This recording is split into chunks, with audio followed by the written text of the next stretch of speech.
gentlemen, boys and girls, baseball fans of all ages, hello and welcome to the campus of Amesbury High School, where the Green Wave of Abington will take on the Indians of Amesbury High School in the MIAA Division 4 statewide tournament in the round of 8. Ladies, gentlemen, boys and girls, baseball fans of all ages, hello and welcome to the campus of Amesbury High School, home of the Indians. And today, the Abington Green Wave travel all the way up to the New Hampshire border to take on the Indians in the round of 8 in the MIAA Division 4 baseball playoffs. As always, I'm Mad Dog Matt Nelson. Pleasure to be joined alongside today by Sean Reilly. Sean, we have spent 458 miles on the road this weekend to cover Green Wave sports. Let's talk about today. What are we expecting to see out of this game? It's a beautiful day for baseball. The Green Wave coming in ranked number 9 in D4 South against the number 1 team in the D4 South bracket. The Indians are stacked. They are a good hitting team. They get some good quality pitchers. Of course, we don't know. We haven't seen them play. They haven't seen us play. So, Matt, you and I were talking during the ride up here, the hour and 15-minute ride up here. Sometimes at this level, it's luck. It's the ball dropping in, the ball getting in the gap instead of going right at them. It's the bobble at the right time. You got to take advantage of those breaks, minimize any defensive problems on your own side. But also, who's got the pitcher that's hot today? And it just remains to be seen. It's just a beautiful day, partly cloudy, a lot of sun out there right now. There's a gentle breeze, but nothing right now that's going to move the ball around too much in a high pop fly. But you can almost kind of cut the tension here because this game means everything. Only one team will go on. This is in the winner of this will go to the Final Four. And then, of course, the winner of that round goes to the state championship. Green Wave were in the state championship last year and would like to revisit. But we're going to have to get through the Indians here on their home field. That's the benefit of being on the MIAA tournament. Having the higher rank means that you are the home team until you get to that Final Four round. Well, the sun is going to be in the face of the fielders due to where we are on this Sunday afternoon and the direction of the field. That could play into the outfielders. Yeah, right now it's a high sun, so not in the eyes for line drives or whatever. We'll see how that plays out as we go by. We are located, our camera obviously you can see is right down the first baseline with our team dugout to the left. Get a view of some of the guys over here. These guys are just as anxious to get out there wearing their green shirts with the Indians wearing their red shirts. Both coaches are out at home plate talking and going over the ground rules. We are literally just about 6 inches outside the out of play line. So we're just hoping that there's no first baseman or pitcher coming running at us trying to get a foul ball and they don't take out our equipment. But we are trying to live stream this right now. Hopefully you're watching this, and we apologize in advance if there is any difficulty. But Matt, you were doing it at Wacona yesterday, and there were difficulties there. There was, I swear, there's no cell phone service west of 495, other than Worcester, of course. But I'll tell you, Dalton, Massachusetts, the northwest corner of our Commonwealth. We were closer to Albany than we were to Boston. We were closer to Vermont than we were to our homes. And we are now on the New Hampshire border. Yeah, we're exactly. Half an hour away from Maine. You've logged a lot of miles in the last 2 days. Absolutely. Love it. Love it. Beautiful weekend for Green Wave Athletics. Yeah, I want to shout out to the Green Wave girls softball team. They got the short end of the stick yesterday with a 2-0 loss against the Wacona regional team. They have a very strong baseball softball program out there, just as Abington does. But the girls are going to be coming back for vengeance next year. They graduate one senior, and the rest of the team is, juniors, a lot of sophomores and freshmen. So you'll see and hear a lot more about Green Wave girls softball next year. Aidan Donovan going to be on the mound for the Green Wave today for Abington. And on the flip side, Drew Mcdonald is going to be on the mound throwing for the Indians. Could be a pitcher's duel today, Sean. Let's meet the starting lineup for the Abington Green Wave. Leading off, as always, is the center fielder Ryan Tobin. The pitcher Aidan Donovan is in the 2 spot today. Steve Madden is batting 3rd. Spencer Merrick batting cleanup, no surprise there. Eddie Reilly is batting 5th. Henry Rogers bats 6th.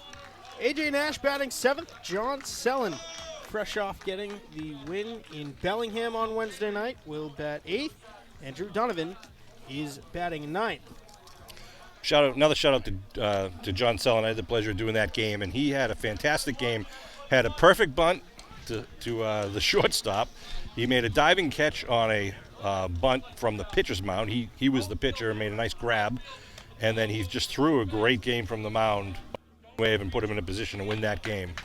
So nice job by the sophomore lefty. You got a lot of sophomores on this team, and hoping that everyone up and down the order gets a little crack. At number 6 on the mound up there, Drew Mcdonald. He's a senior pitcher for the Indians. This infield, interestingly enough, there's grass growing in the clay, I think, between first and second and between second and third. I don't think it's going to really affect any ground balls. It could. Otherwise, it's like a pretty flat field, a little bit of a bowl in the infield, much like it is at Abington. So nothing that we haven't faced before. Left-handed pitcher is McDonald. Still getting a few more warm-ups to go, and Tobin is chomping at the bit. Well, let us meet the Indians' defensive set. Drew Young is at first base. The second baseman is Jacob Harron. And shortstop is Shake Mcdonald. The third baseman, Aidan Donovan. In left field is Trevor Kimball. More on him in a moment. Kim Stanley in center, and Aidan Fournier is in right. With Arsenal doing catching, as you mentioned, for Drew McDonald. Kimball leading the team. He was an All-CAL first-team member. Had something at 458 on the season. Let's see, catches throw down the second here for the last one pitch before he gets out of the D4 quarterfinal. And he throws it out into the field. So DBG's all over the place right now. That's Will the sophomore catcher. And up starts the senior Ryan Tobin. So see what we get from McDonald. You know what we're getting in Green Wave. Ace, and dugout is right next to us. You can probably hear him. His dugout was quiet and shocking. I watch him, the Green Wave come alive, which happens every day when we go to the opponent. First pitch to Tobin, and we are underway and away. Third base with Donovan on the grass. More fouled off. Looks like he might have gone off the top of the catcher's foot. 21 out to the Green Wave center fielder. Throughout the season, trying to see improvement to play for Tobin. Started off kind of cold, and since then he's roped a number of triples. Of course, that inside park over the Cohasset to win the regular season finale. And here we are for one of the 8 graduated seniors on this roster. 4 of them in the starting lineup for Green Wave. Took the second shade a little bit to the right. You know the distance down the line to the fence.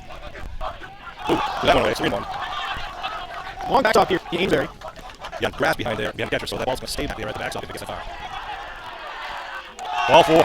See off. Green Wave will take the 3 bases. People set up. The pitcher. Coach practice on the base coaching line and Tyler practice on the first base coaching box. Tobin gets it off first the high pitch. Got a little wild here to start the game. Then the Green Wave bench is trying to get in, staying inside. A 5 chip from the Green Wave dugout. Make it 6. McDonald's having trouble with control in this game. Entering Arsenal though. 2-0 count. No, let's run around to the walk. Beautiful day. We get some of the fans up and out. There's a field behind us. Just on top. We have a good view of this game. We down at field level. So 2 count. Run around first. Go to O'Donnell inside. 3 up. That's going to take us all the way to the second one of the game. The 3-0 from McDonald. Tobin on first. He holds in. That is the second strike of the game thrown by McDonald. Anyway, Ben, a round of applause. 3-1 they got to the future Corsair. Pretty good move off the pitcher. The first, Drew McDonald. That's the pitcher obviously has advantage. Being able to see the runner. First base cracks this shot. That might have been a block at the sliding foot. Side ball 4. 2 walks to start off the game. New Steve Madden, number 34. Going to send it down the box now with 2 in front and no outs. Joe on first, though. Dolan on second. You have an with speed. He's the chair. He always likes to take one first side off the pitcher, especially in the he's not familiar with. Not too much to hold the runner on. Now the shortstop comes around. Dangerous throw to second. Tobin back in safe. O'Donnell chit-chatting with the first baseman, Scaladoni. Oh, big tag by a drive Madden. deep to right field. It's way back. It's got a chance. It is on the warning track. Madden Ryan's stopped gonna score. halfway, and it is an RBI double for Stephen Madden. Crank that ball. If that fence is 380, he hit about 375. And that scored Tobin from first, moves O'Donnell to second. Madden ends up at third with the RBI double. Good way to start the game here for the Green Wave. Still no outs.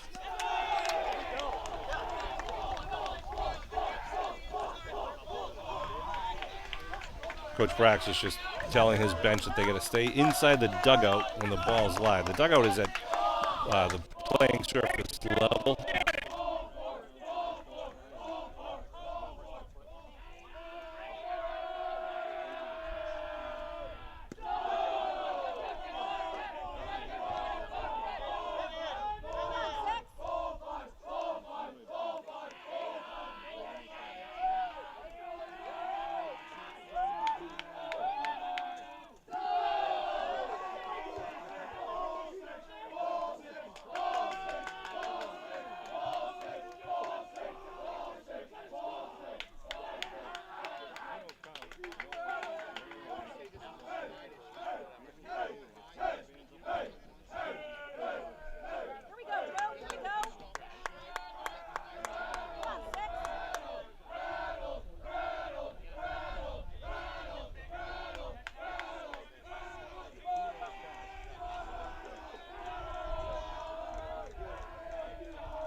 So obviously easy to step out to watch them. And there is no screen or fence in between. That's right. Line drive in the dugout's going to take somebody, or could take us out. We don't have any protection either. So here's Spencer Merrick, the cleanup batter. Runners on second and third with no outs in the top of the first inning. O'Donnell's on third. Madden is on. They're again trying to tell the Abington bench players to stay in the dugout, even when the runners are scoring. They're going out to greet them, but when they do, they're in the live play area. Much like most ballparks, but it's a wide open dugout facade, which you can probably see on the far dugout looking at the Indians dugout. Eddie Reilly steps up the runner on second.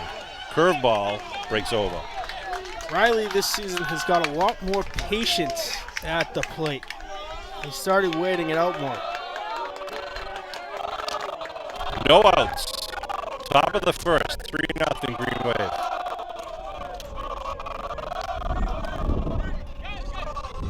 Shot for foul. He was indecisive whether he was going to go for that break-in ball. So 0-2.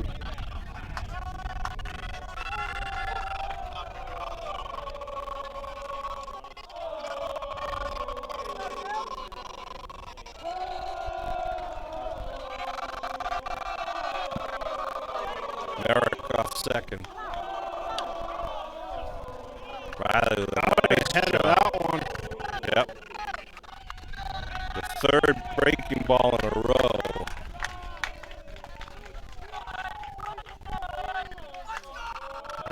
Reilly got a nice piece on that one.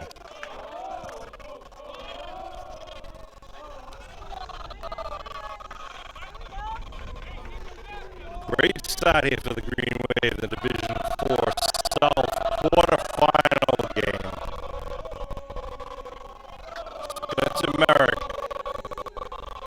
2 RBI double, leads off second. Reilly, high one, pop-up, right field.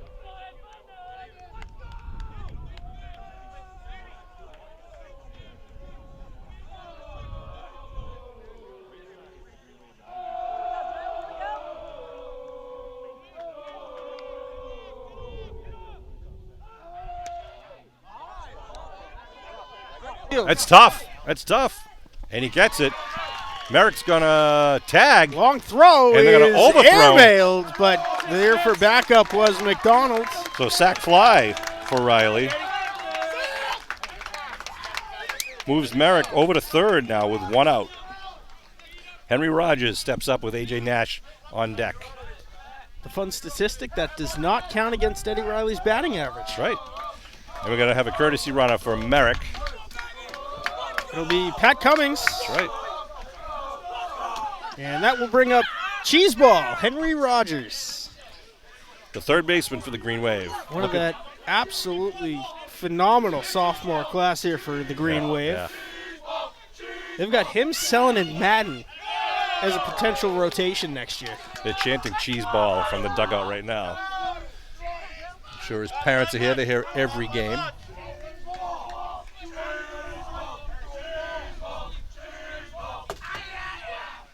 We're in the dirt. Nice block by the catcher. I don't know if you know, Matt, but Henry's mother was actually on the Abington High School Green Wave Girls State Championship basketball team in 80-81.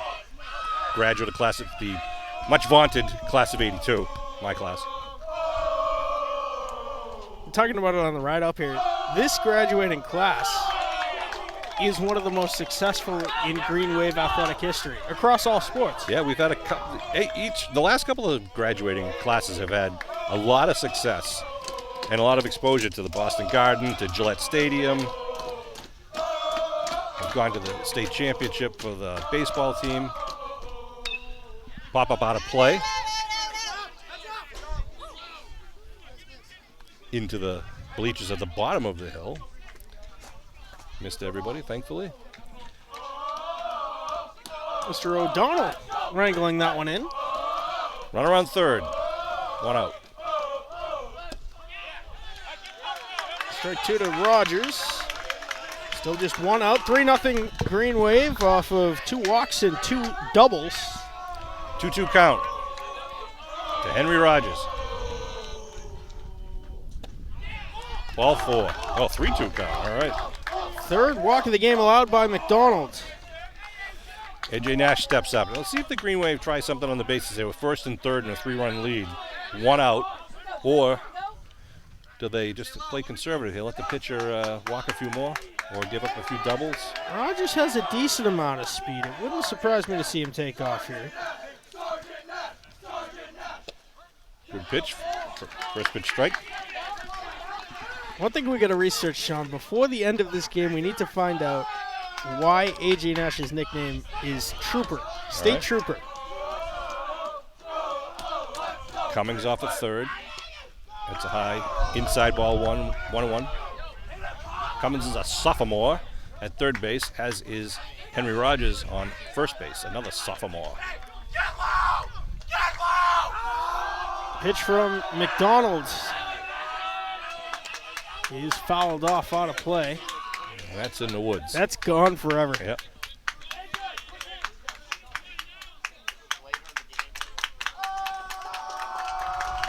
Runners on the corners, 1 out, top of the first inning. The Green Wave already building a 3-run lead. Curveball from Mcdonald, another good block by Arsenault, and that is something that we expect to see out of both catchers today. Spencer Merrick, a very good defensive catcher, as is Will Arsenault. One of the best I've seen in a long, long time.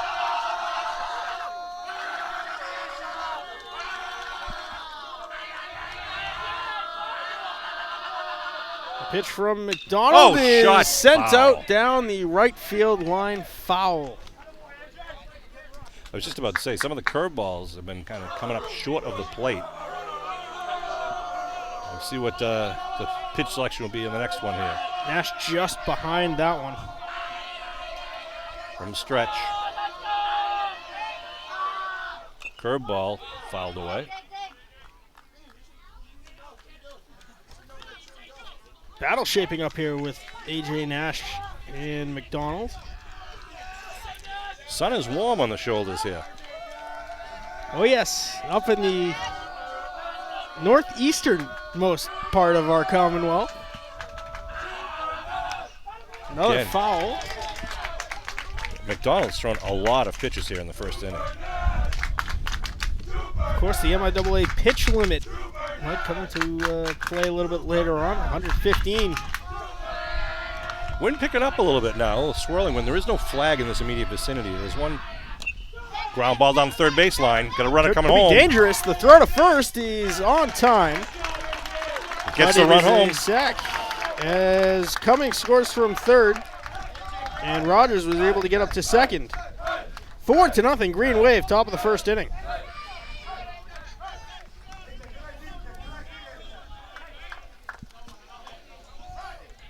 John Sellen, the left fielder, steps up to the plate now with 2 down, runner on second base.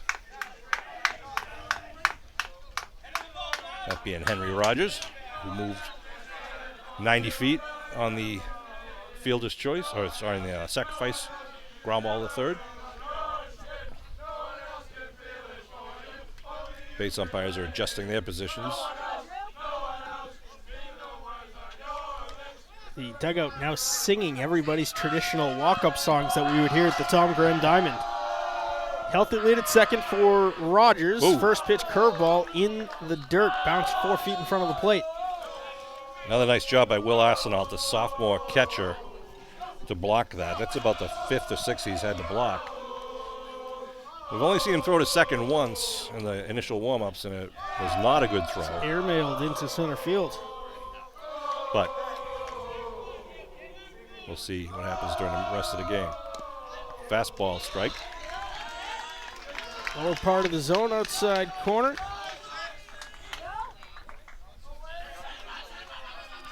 Someone getting the start in left field today. In the dirt, another block. Drew Donovan on deck. He's the number 9 batter.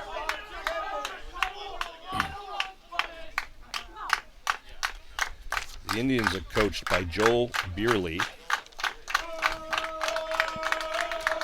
Had a very successful season up here in the North Shore. Strike 2. Hooked up in the zone, maybe a bit outside. High fastball.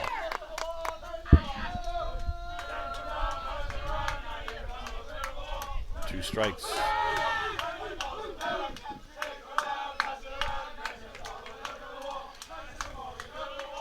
Heard it was a very loud bus ride up here for the Green Wave. Curveball. Breaks outside. 2-2. Right? Trying to look at the umpire's fingers. Looks like the 2-2 count. Scoreboard not on here. No. Runner on second. 2 outs. First inning. Batter steps out. Nice job, Johnny. Good contingent of Abington Green Wave fans and Amesbury Indian fans here. All the fan seating is behind us, so you won't see that on camera. And strike 3 outside. Selling got caught looking. That'll end the first, but a very successful first inning with 4 runs. 4 runs on 2 hits, 3 walks, no errors. In the top of the first inning, the Green Wave have a 4-0 lead as we head to the bottom half. Jacob Herring will be leading off for the Amesbury Indians. Shea Kusanada will bat second. Drew Cialdon, he's hitting third. Trevor Kimball, he's batting cleanup. Drew Mcdonald batting fifth. Will Arsenault hits sixth. Aidan Donovan batting seventh. Cameron Stanley batting eighth. And Luke Arsenault, the designated hitter, is batting ninth. The Green Wave in the field are as follows. As we mentioned, the Green Wave ace on the mound, Sean Aidan O'Donnell, the future University of Massachusetts Dartmouth Corsair. He'll be throwing to Spencer Merrick. AJ Nash is at first base. Eddie Reilly is at second. The shortstop is Stephen Madden. Henry Rogers manning the hot corner for the Green Wave today. John Sellen in left. Ryan Tobin in center. And Drew Donovan is in right. Green Wave are used to playing on a field, Sean, without a fence. Right. But, that just saves the outfielders extra running, I guess. That fence will stop it, as it did with Madden's shot and with Merrick's shot. Madden tagged it over the right fielder's head, only to see Spencer Merrick step up right after him and put it over the center fielder's head. And good way, a little cushion for Aidan O'Donnell and his teammates right now, but, the game is very young. We're only in the middle of the first. The chatter between dugouts is going to get very interesting very quickly, I'll tell you. Indians trying to get into Aidan O'Donnell's head. Well, O'Donnell has 5 pitches, Sean, that he excels at. 2 types of fastballs, 2-seam, 4-seam. He's got a slider, a changeup, and a knuckle curveball, all of which are excellent, and this is his first season throwing that knuckle curve. Which I'm sure I'm sure we won't see that in the first inning. They might save that for later, but you never know. It's all going to be about how O'Donnell is able to mix pitches today. The leadoff batter, Jacob Herring, the second baseman, he's a junior, very talented hitter, and also a good base runner. So the Indians do have some wheels out in the base paths, but they got to get out to the base paths first.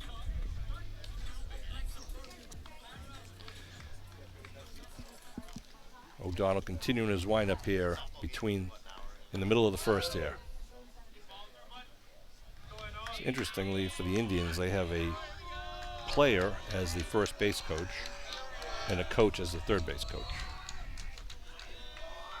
And there is still a coach in the dugout. 2 coaches still in the dugout. Both catchers throw their first pitch, their first throw to second a little high. So Jake Herring will lead off. He ended the regular season with a .485 batting average, Sean. 32 hits, 28 runs scored, 18 runs batted in, 21 bases stolen in the 20 games of the regular season. That's pretty potent. But they get the left-handed batter against the right-handed pitcher, Aidan O'Donnell. Rogers is in on the grass at third. A little bit lengthy grass, so any grounder should die before it gets off of that grass in the infield. We see a first pitch knuckle curve, and it is just high and outside. Aidan pitching from the stretch as he's most comfortable. 1-0.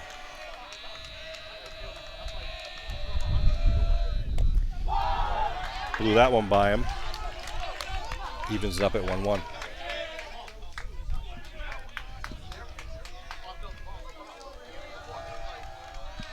Sun ducking behind some clouds. Good for the Green Wave outfielders. Curveball breaks in for the strike. 1-2 the count to the leadoff hitter, Jacob Herring. Harring.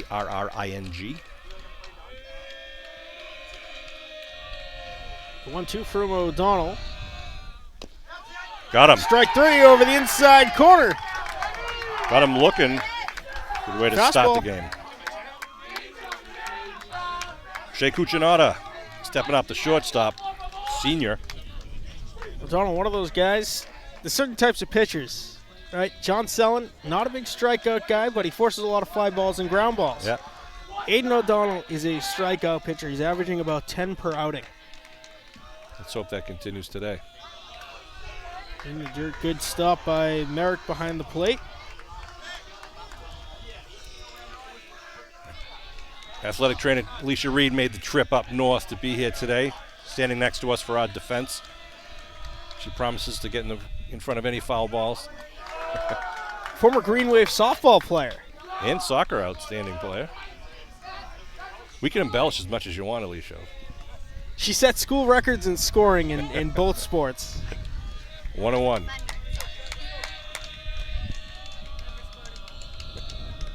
She just told me she scored a 180-foot goal in soccer. As a defender, she launched it from the far side 20-yard line. Not many got by Alicia when she was playing defense for the Green Wave.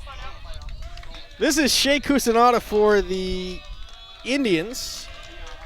He batted the regular season .479, 34 hits, 20 runs scored. Foul back to the top of the hill. Lands safely. Athletic director Peter Serino is right on it. Good hands by Pete. Excellent two-handed catch.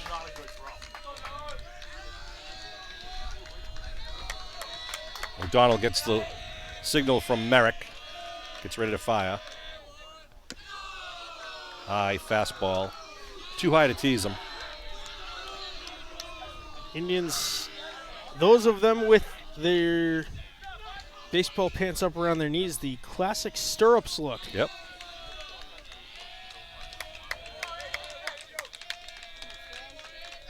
Pitch from O'Donnell. Hits him in the elbow. Yep. Left arm. Looked like a slider from Anod. And the Indians have their first base runner. That'll bring up Drew Cialden. Cuccinata says he's okay. He got that one. He's got a little tingling in his pinky finger there. He's the shortstop. It looked like he got the bottom of his elbow right on the funny bone. Yeah, I think that's his glove hand. Drew Cialden was also named a first-team CAL All-Star. He had .491 batting average, 26 runs scored, 23 runs batted in, 28 hits, 13 stolen bases. Of course, all of these stats are coming from the Amesbury Baseball Twitter account. Good first pitch fastball for a strike by Aidan O'Donnell. Cuccinata with a small lead off of first. O'Donnell's going to check him. Alfred Cusinata still looks like he's testing out that left arm. Shaking it out a little bit. Why is it that the Indians can step outside of their dugout, but we can't step out of ours? An interesting fun fact. We'll have to bring it to someone's attention. He's going, running breaks, curveball for a strike. No throw to second on the curve. Oh, that was one of those deadly knuckle curveballs Yep. that they're a little bit slower than everything else, but they drop about 2.5 feet off the table. And Merrick has to do everything he can to catch that and just watch it into the glove, never mind the runner there. So puts him on second, though, with one out.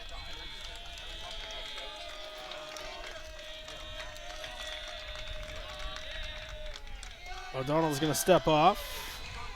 Batter stepped out. I believe was it a 1-2 count?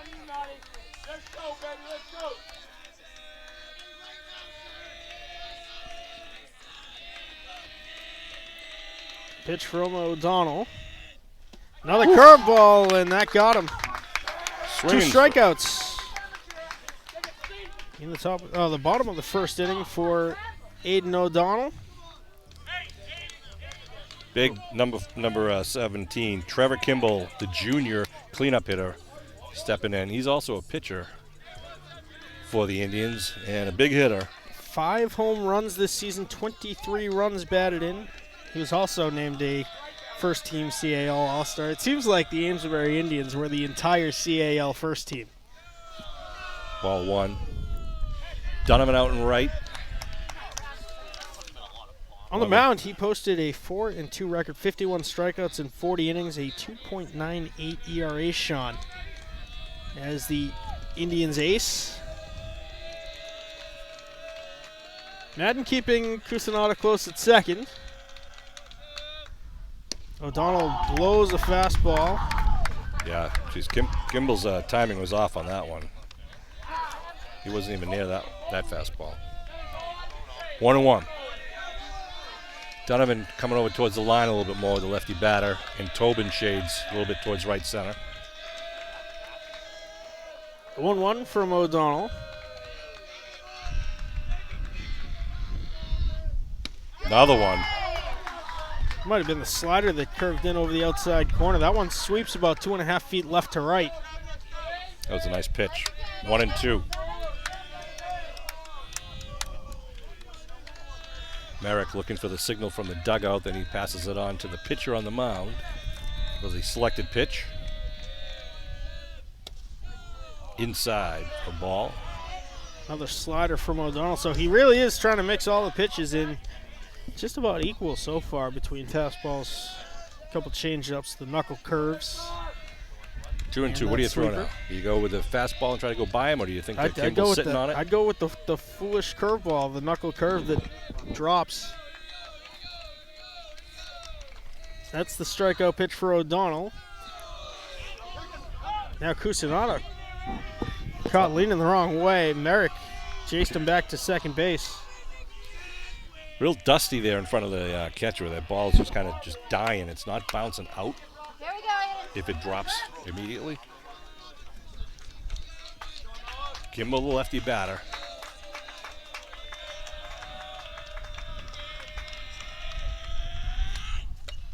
There was that knuckle curve straight up. Merrick sizing it up and makes the catch for out number 3. No runs, no hits, no errors. 1 left stranded on second base.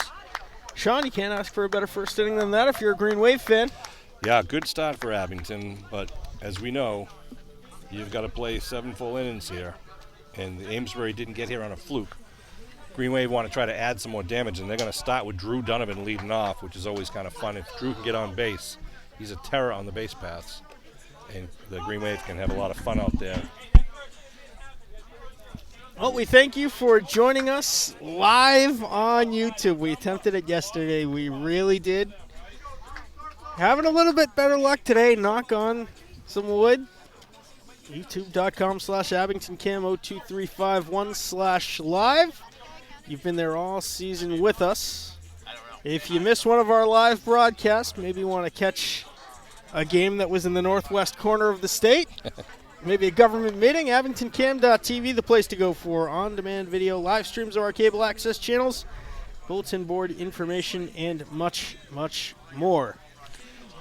Matt, I want to say thank you to everything you and Kevin Tachi have been doing throughout the entire spring season, as you did in the winter and the fall season, bringing so many games, so many meetings, so many community events to the living rooms of all the Abington residents and beyond Abington. I mean, I know there's a lot of grandparents and cousins and former classmates that are watching this game and other games on the YouTube channel, and, all to you. You're the technical guru. And we got a new intern out here today. New intern, we got Wayne Mounts. If he does not win Abington Cam's intern of the month for the month of June, the election had to have been rigged or something, because he traveled out 163 miles northwest yesterday, and he's bouncing back on his Sunday with a 66-mile trip north. The 160-plus trip was the trip out to Wacona, so multiply that by 2. That's over 300 miles for the Wacona trip, and then we got 120 miles today. So thank you. And, it is hard, especially being the cameraman at a baseball game on the side of the field as opposed to being behind home plate, to try to follow that ball in the action. So we'll do our best. Drew Donovan shows bunt, pops it up, and Arsenault is going to make the catch. Donovan's beat out numerous bunts this season. The flashy wide receiver and also one of the 5 starters on the Green Wave basketball team. That's right, he'll be at Bridgewater State next year. Ryan Tobin steps back up. He led off the game with a walk and eventually scored on Steve Madden's bomb out to right field. Tobin takes the first pitch strike. Fastball that time from Mcdonald. McDonald, 3 walks in that first inning and 2 doubles. 2 sacrifice fly balls. That curveball dropped in for a strike. Tobin spun out thinking it was coming inside.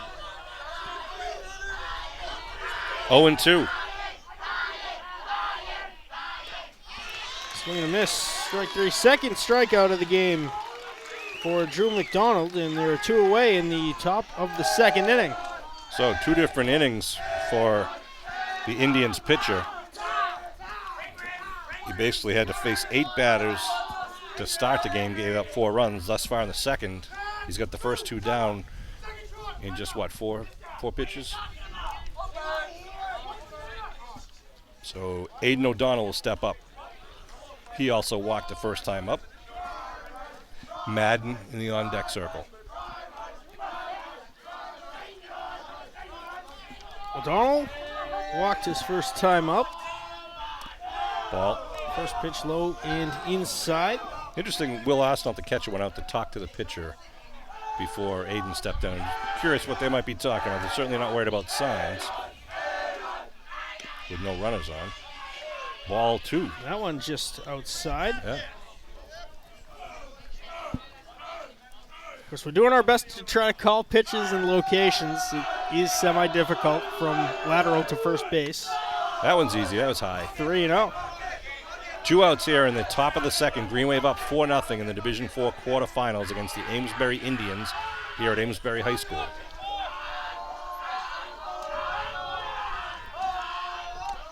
This week has been bookended, Sean, by teams that have been mascotted by the Indians and the Warriors. That's right. The Wacona Warriors for softball. And now the Amesbury Indians. Ball 4. O'Donnell walks for the second time today. And they're going to pinch run one of the 8 seniors, Owen Haggerty. Number 22. 2 outs. Madden steps up. Right-handed batter tagged it to right field last time. First pitch, breaking ball looked like, is good for strike 1 to Madden. Haggerty batted 1,000 last season, Sean. That's right. And slugging percentage was through the roof. Right, he had a home run. Yeah, he went 1 for 1 on the season. Coach Paraxlis There's nobody better at chess than Coach Paraxis. Right. And that move to put Owen Haggerty in for his first at-bat of the season against Norwell with a chance to win the South Shore League. And he did. A walk-off inside the park home run at the Tom Graham Diamond. He was the hero, Owen Haggerty. It was awesome. Place went absolutely wild. Haggerty gets the lead off first. Madden awaits the pitch. Fouled. Slices this one into the crowd, but again, luckily missed everyone.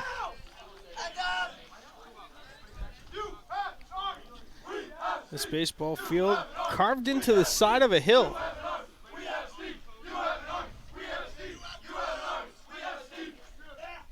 Curveball. Gets him looking. Good pitch. So the Green Wave leave a runner on. No hits, no runs. One left on, but still 4-0 Green Wave. We head to the bottom of the second. The Indians will send up their 5, 6, 7 hitters. Drew McDonald, Will Arsenault, and Aidan Donovan. The pitcher, the catcher, and the third baseman in order. No defensive changes to speak of for the Green Wave. Hey, I want to send a shout out to the Abington Celebrates Committee this weekend. We're out here right now on Sunday, June 12th. Friday, June 10th was the 310th anniversary of the town of Abington's establishment from June 10th, 1712. And the Abington Celebrates Committee put together a great weekend of events, capped off by a fireworks show last night, June 11th, behind Memorial Field. Softball team got back just in time to enjoy that. That's great. Good timing. It was a beautiful night for that, a beautiful day for all the festivities that were held at Memorial Field during the evening. They also had a car show at Lowe's today. They have Dye Memorial Library on Center Avenue was open for tours. They had some guided tours of Island Grove, very historical area. Doing the encampments on the Island Grove Bridge. Civil War encampments, a little recreation, reenactment. Stay tuned for all that footage on the networks of Abington Community Access and Media. We don't just travel, we stay home too. But wait, there's more. How many of us are there? And what? In Abington Camp. Oh, God. All over the place. If you want to volunteer, especially you students, we have the great Abington Camp studio built right into the new middle high school. Yes, it amazes. Hopefully the entire student body of Abington High School is watching this stream. For the record, yes, there's a TV studio built into your high school. It is directly located across from the gym on the opposite side of the building from the weight room. Right. Feel free to drop in, give us a visit, take a look around, say hi. We got snacks, coffee maker. What more can you ask for? So Drew McDonald, the pitcher, steps into the batter's box now for his first at-bat here in the bottom of the second. Looks at ball one low. The pitcher, the catcher, the third baseman, and center fielder due up. Number 9 hitter will be the DH.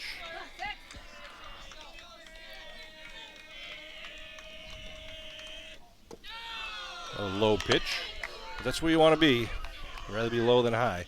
2 straight sliders from O'Donnell, trying to get McDonald to chase one of the sweepers.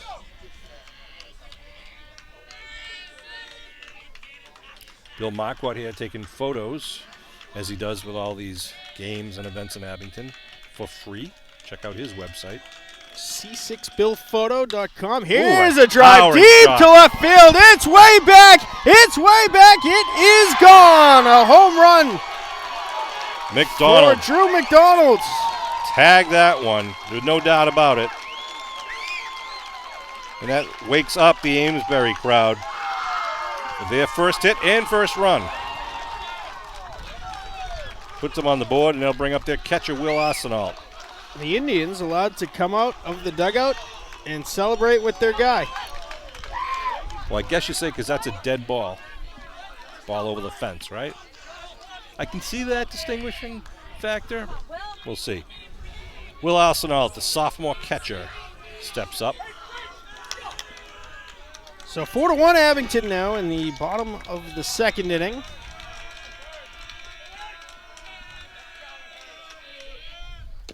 Curveball breaks over for a strike. Arsenault, Donovan on deck. Cam Stanley will bat after that.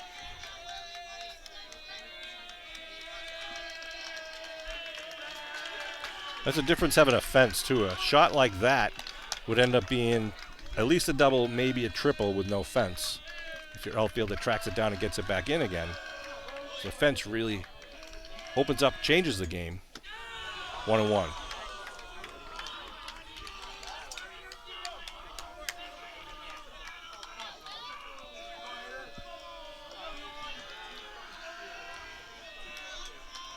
No one on the bases. Curveball, nice.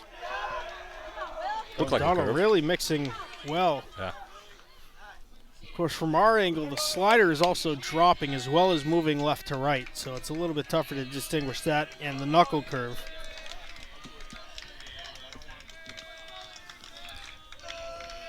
Pitch from Anod. Is that knuckle curve that is fouled off.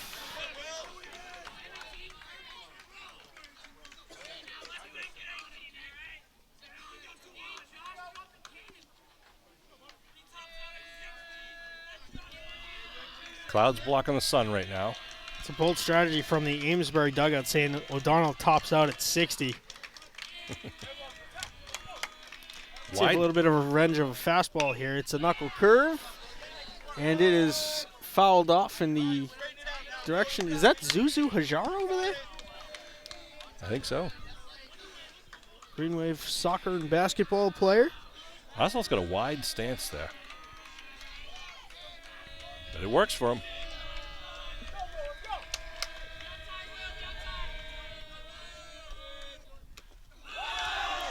Comes with the heat. And that might have hit the knob of the bat. I think that hit the knob of the bat. Not obvious enough to catch that, but Coach Braxis is going to ask the first base up.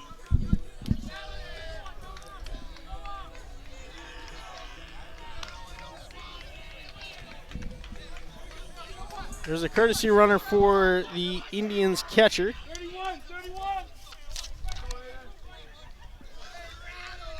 Number 8, Brady Burnham, junior. Aidan Donovan, the third baseman, steps up to the batter's box.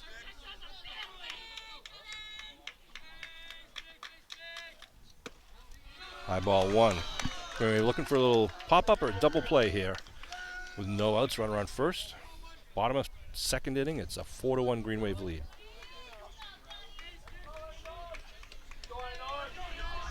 Cooling off quite nicely here as the sun is ducked back behind some clouds. About 73 degrees. Slight breeze blowing in from New Hampshire. Nice pitch by Aidan O'Donnell. Evens up at 1-1. A.J. Nash holding the runner on at first. A very short lead at first. O'Donnell hasn't shown his pickoff yet. Had a pickoff toss, but not a real move. Just misses Merrick, though, coming down the baseline. Trying to catch the pinch runner sleeping.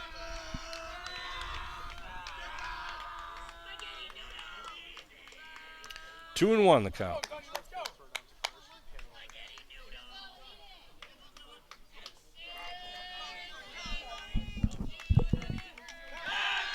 There's the pickoff move.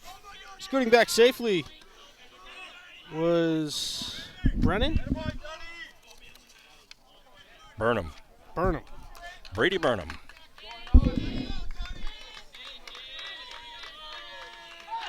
Another pickoff. I don't know if the Green Wave coaches see some signal being made, or if they just assume it's an opportunity here with no outs, runner on first. Burnham looks like he's got some speed at first. Not a phenomenally large lead he holds. The curveball is lined to what second. A grab by Reilly! It's Double a twin play! killing! Woo! Eddie Reilly, the diving grab, the toss to first. That There's was 2 outs. Outstanding play. Reilly dives, gets it just off the ground, and AJ was there for the double play. 4-3. Wow. From Big the play. Future Clemson Tiger. Wow, what a play by the Green Wave D right there, number 12. Number 12 in your roster, number 1 in your hearts, Eddie Reilly. And that brings up the number 8 batter, Cameron Stanley. He is the center fielder. Curveball falls off the table.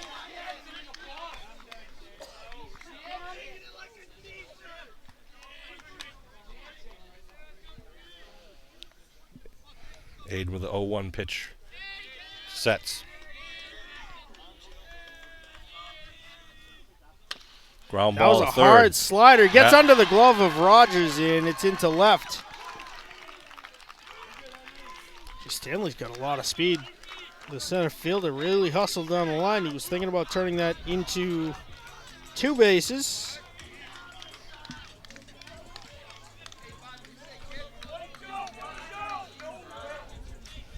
Luke Arsenault, the number 9 batter. He's the DH.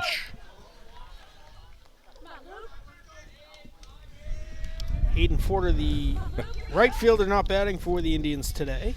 I think they just told the sound system coordinator over there, when the batter's in the box, shut the music off. There's a lot of rules that are being manipulated either way. Ball 1. 2 outs now with a runner on first. 4-1 Green Wave lead here in the bottom of the second in the Division 4 quarterfinal. The Amesbury first base coach, Sean, as you mentioned, number 23 on their roster as a player.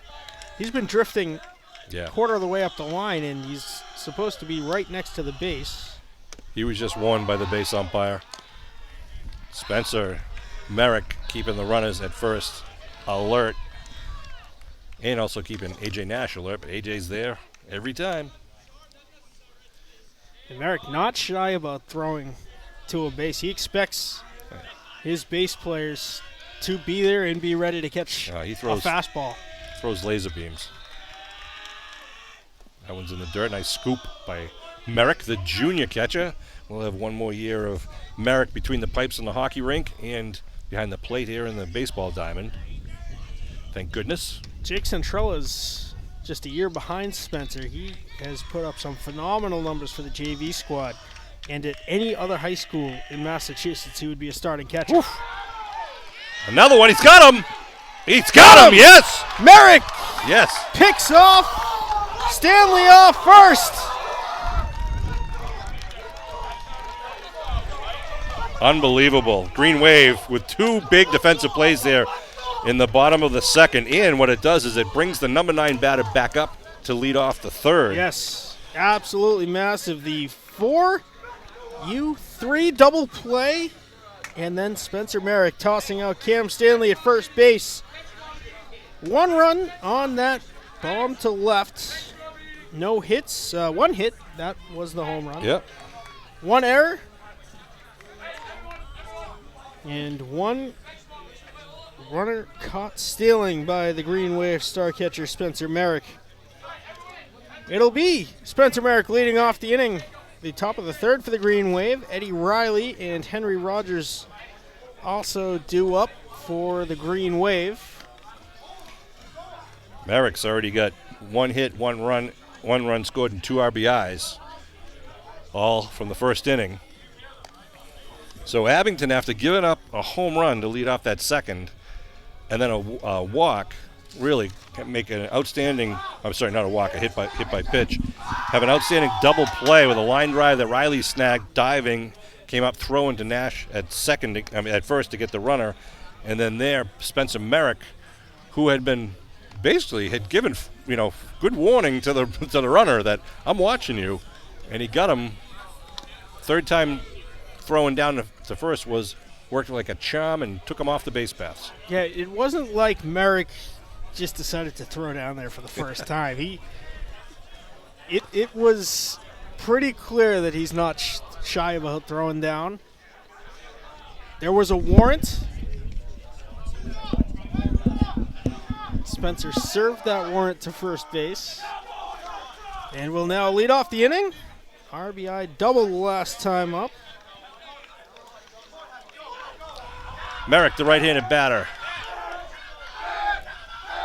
with the big defensive play to end the last half inning, steps in to start the offensive attack for the Green Wave. Takes strike ball 1. Strike right at the letters. High strike. I'll get it right one of these times. Merrick hit a shot to center the first time up. One hop the fence. High school fences are typically around 400 feet to dead center. Looks like there's a little slope out there. Yeah. Distances are not marked here at Amesbury High. Low strike. Ooh, Spencer didn't think that was a strike. Good frame job by Arsenal. I've heard catchers hate that term, that they're framing the pitch. Curveball fought off by Spencer.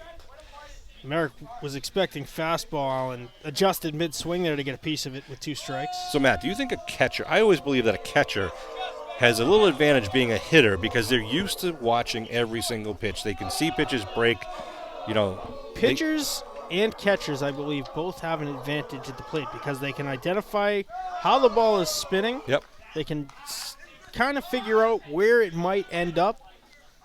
Merrick's been seeing the ball really well this season, as has Aidan O'Donnell. There's a reason that those two are in the top 4 of the Green Wave lineup.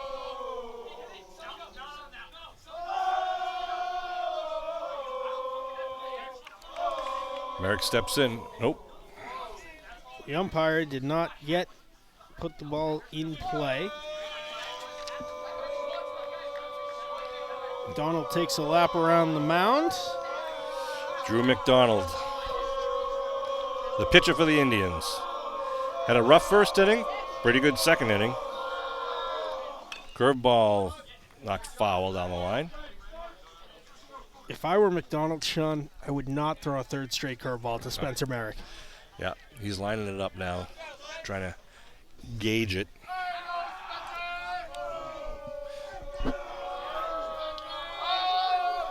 Let's see what he does. The left-hander winds up high. Looked like another curveball, but you really got to pick your spots. I don't know what with that the Green was. Wave cleanup hitter. Just came out of his fingers funny. Looked like an attempted slider that he didn't get all of. Might have slipped under his hand. I believe it's a ball and 2 strikes. You were wrong. I was wrong. 3-2, Merrick walks. I was going to say, I thought it was 3-2 or 2-2, but this umpire, usually when it's 3-2, the umpires put 2 fists up. Right. Full count. But this umpire doesn't. He still keeps the fingers out. And sometimes it's hard to see whether he's holding 2 or 3. I know you guys at home, you're watching the game and you're taking, following along, and we're trying to, but it's so exciting being here. We're losing track. Ed Reilly pops one up out of play.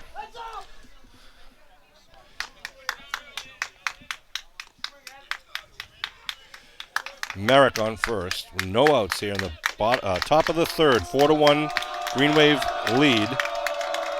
Reilly had the dangerous sacrifice fly. He tags this one to right field, and sizing it up, making the catch is Aidan Fortier. It's twice Reilly's gone out to right field. The first time with the sacrifice, that was a Opposite well-hit field. ball. Yeah, well-hit ball by Reilly, and that brings up Henry Rogers here with 1 out, runner on first. Rogers walked his first time up. Merrick remaining on first base. They usually courtesy runner him with 2 outs. Ground ball at Grounded first. at first. Bobbles it. Bobbled, but picked Gets up first. and might have had a chance at a double play if you field that cleanly.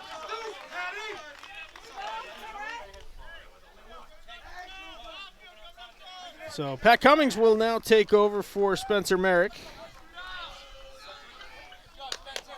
AJ Nash, sacrifice grounder to 3rd base his last time up.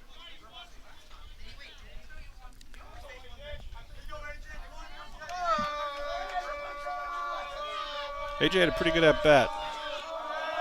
A battle. Curveball breaks in.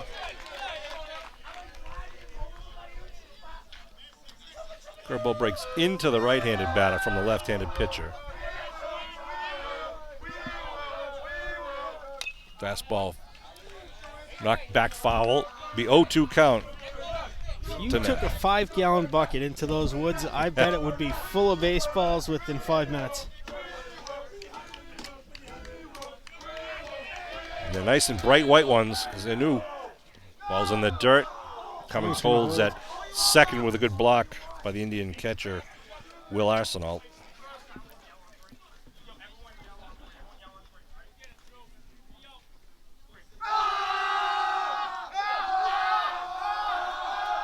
Mcdonald from the stretch.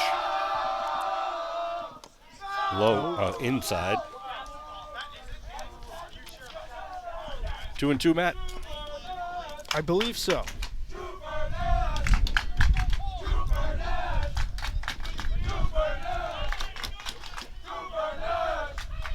In the dirt once again, that's going to be a full count. Another good block by Arsenault. The 2 outs, Cummings on second base, full count here to AJ.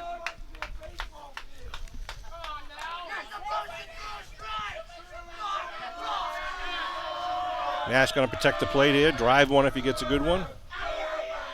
Fastball, and he does. It's going to bloop into right field. Cummings is going to turn for home. The throw. Good throw. Oh, is offline, and Cummings scores. The catcher came out to get the ball. I think if he stayed at home, he might have had to play at the plate. But it is an RBI for Nash. 5-1 Green Wave. The coaches and the team and the guys in the dugout for the Indians with their hands on their heads wondering why Arsenault went out and left the baseline area. Thought they had a tag play at home. So Nash with a big single to knock in the 5th Green Wave run of the day. That will bring up John Sellon. That's his second RBI, too. Whoa, another shot. Sellon gets one into right field. Now Nash is turning for home. Replay. The throw this time. Good throw, but it's not in time. And dropped, and Sellon's going to take second on the throw home. 6-1 Green Wave. Well hit ball by Johnny Sellon, and 2 good throws from the right fielder out there. Take nothing away from him. Yeah, Arsenault at fault for both of those. So it's a single for Sellon, advances to second on the throw. And that will bring out the Amesbury coach for a meeting with his pitcher, Drew McDonald. It is now 6-1 Green Wave, top of the 3rd inning, Sean. Donovan coming up, the number 9 hit. He's only seen one pitch. He went to bunt the first pitch, and it popped out. He got under it. Yeah. Donovan, one of the 8 seniors, along with, let's see if I can do it from memory, Jack Shea, Eddie Reilly, Owen Haggerty, Aidan O'Donnell, the aforementioned Drew Donovan, Mike Pino, Josh Richards, and Ryan Tobin. Was that 8? Strike 1. Honestly, Matt, I wasn't counting. I started, but it's been a long weekend, so I lost count after 4. Drew Donovan, Mike Pino, Eddie Reilly, Josh Richards, Ryan Tobin, Owen Haggerty, Aidan O'Donnell, and Jack Shea. In the dirt. I did get all of them. Attaboy. The memory's not gone yet, folks. It's on its way, but it's still there a little bit. Sean Reilly and Matt Nelson bringing this Abington Green Wave baseball action with Wayne Mounts, our freshman intern on the camera, doing his best to bring all the action. Ball's going everywhere today. In the dirt. Donovan immediately holding the hand up to let John Sellon at second base know that 2-1. Arsenault got his glove on it. Healthy lead at second for Sellon.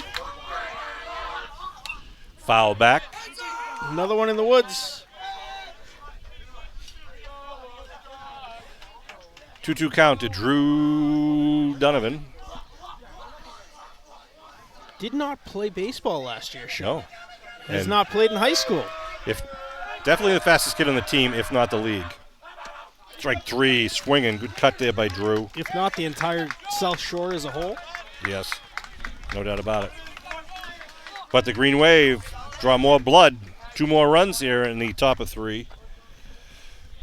2 runs on 2 hits, 2 singles. No errors. 6-1, the Green Wave have the lead. Luke Arsenault, the designated hitter, will lead off. He is the number 9 batter for the Amesbury Indians. Jacob Harding and Shea Kusanada due up for Amesbury in the bottom half of the 3rd.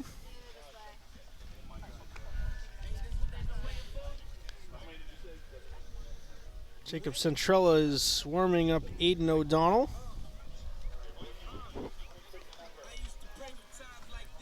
Centrella last season at one point hit an absolute bomb on the JV diamond. At the same time a varsity game was going on. It interrupted the varsity game. It two-hopped the Tom Graham Diamonds infield. Wow. An absolute shot by Centrella. He's got some serious power. Hey, Wayne, while we're between innings, Wayne, any way we could spin the camera around and take a shot of just some of the people behind so people get a sense of the field setup here. You can see the hill, some bleachers at the bottom of the hill, and some bleachers. There is a snow tubing and skiing mountain in Amesbury. I think it's called the Amesbury Sports Park or something like that. I'll believe you. This baseball diamond may have been carved into the side of that mountain. Well, you can see it's kind of a tiered effect. Behind us is a higher level. Then we have this field, and if you go look out in left field and center field, it drops down again. But the field itself is here to play flat for both teams. Green Wave getting the better of it thus far with a 6-1 lead.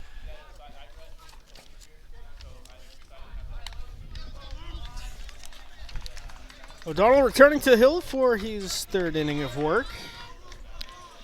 2 strikeouts so far. He's only given up 1 hit. Spencer Merrick has a bloody nose right now. They've been working on him between innings trying to stop the bleeding.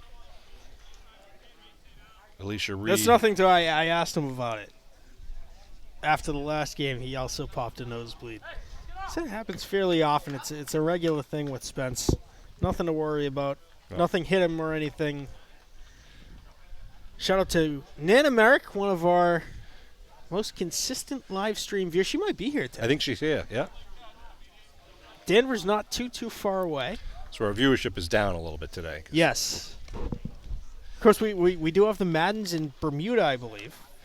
Yeah, and I want to send a shout-out to the McDonoughs in Braintree who are watching us right now, enjoying this Abington Green Wave game.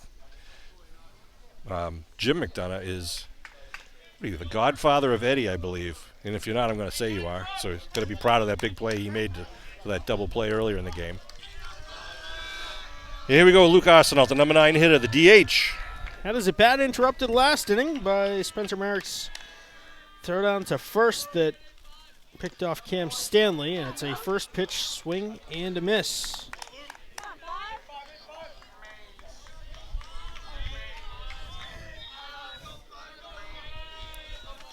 Some action in the Amesbury quote-unquote bullpen. Down the left field line, it is number 11 starting to warm up.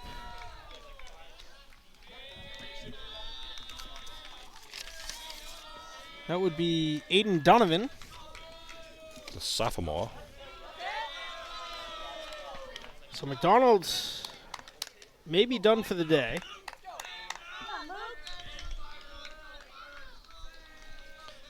Six to 1 Green Wave lead in the bottom of the third. Nasty curveball from O'Donnell, good for a strike.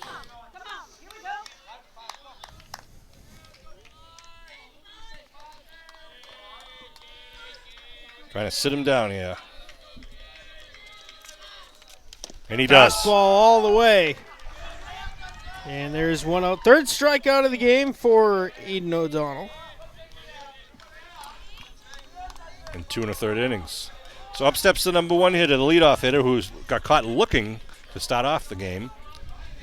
Herring, as we mentioned, though, is a very good hitter and also a very good base runner. Got some good wheels. So Abington would love to keep him off the bases, the lefty batter. Winner of this game will face the winner of Leicester and Manchester Essex. Manchester Essex, the Hornets, just defeated the Green Wave boys lacrosse team in their first round matchup. State championship in baseball this year are going to be held either at Holy Cross or up in Lowell.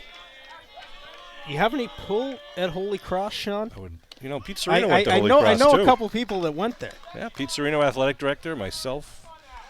Wouldn't mind going back to the alma mater, hopefully get a little purple pride to rub off and help out the Green Wave but it's a very nice field up in Lowell also. But got to get by these guys first. Ooh, Herring tried to step out, get timeout call, but the ump wouldn't give it to him because McDonald was in his windup. I got nothing against Holy Cross, Sean, but the logo is awfully similar to that of the Montreal Canadiens. Tough one there, tough one. Curveball looked like it dropped in over the outside corner. He's checking with the umpire as to where it was, and Aidan not complaining, he says just checking. Just outside.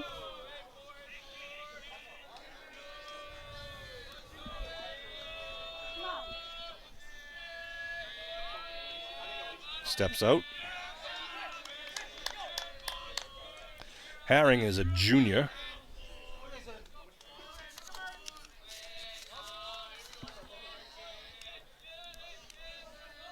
Only 4 seniors on this Indian team.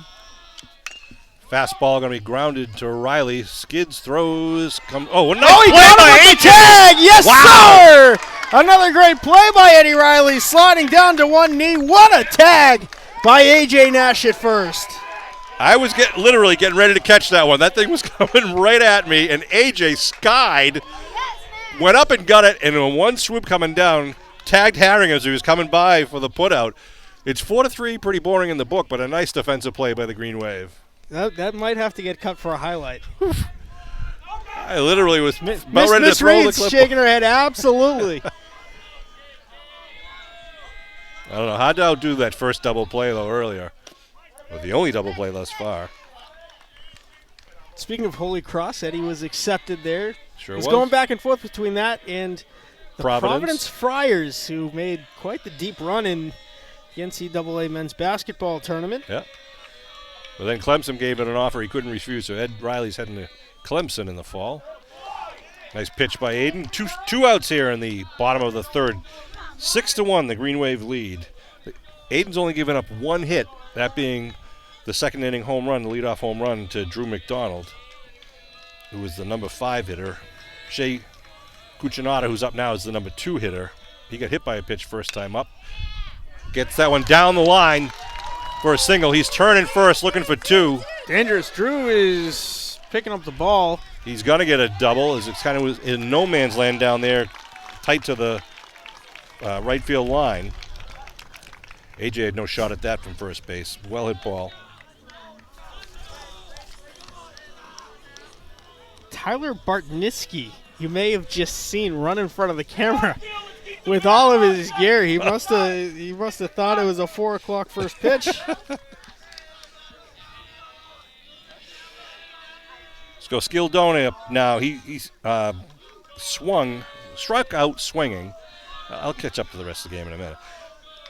Struck out swinging the first time up in the first inning. He's now got a runner on second with 2 outs. First pitch strike. Aidan just kind of setting the table there with that one. 3 strikeouts, no walks, 2 hit batters. Just that one hit. Now a stare down between Cialdon and O'Donnell. Cialdon never put the bat on his shoulder, was just holding it up, and then took time exactly like that. Every batter has their own regimen, and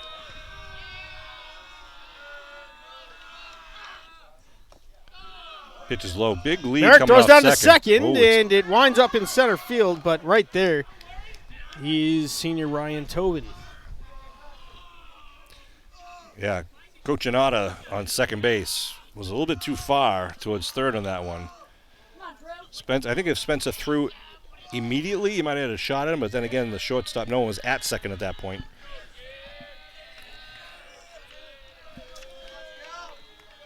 Two down here in the bottom of the third, 6-1 Green Wave lead.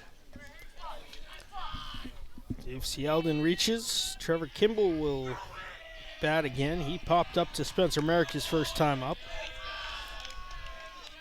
Pitch from O'Donnell.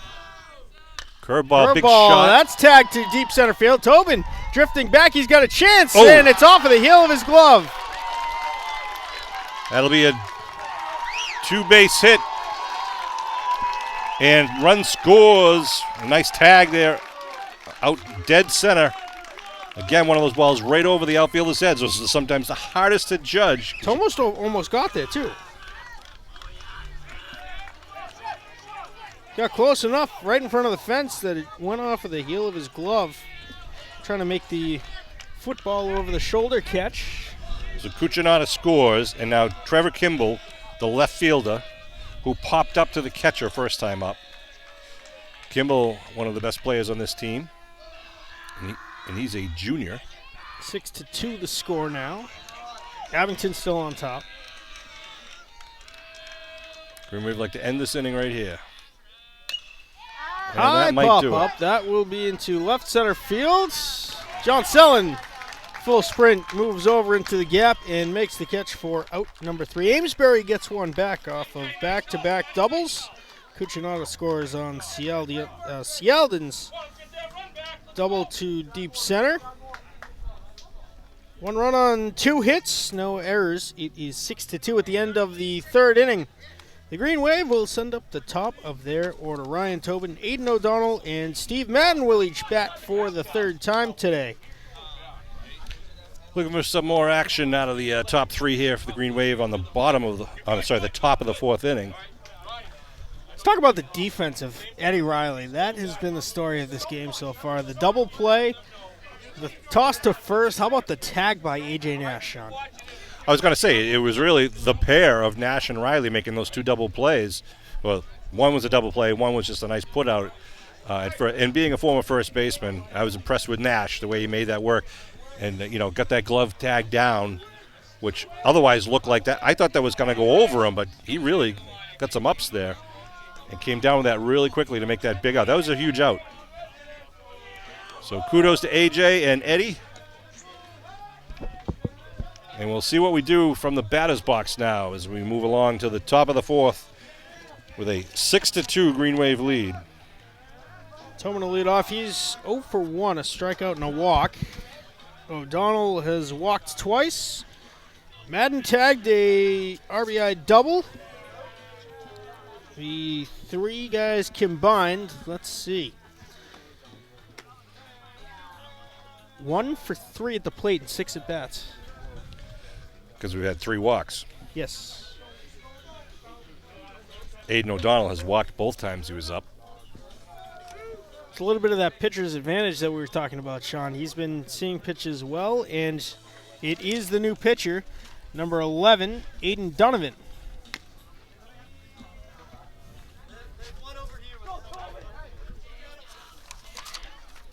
So new pitcher on the mound for the Indians.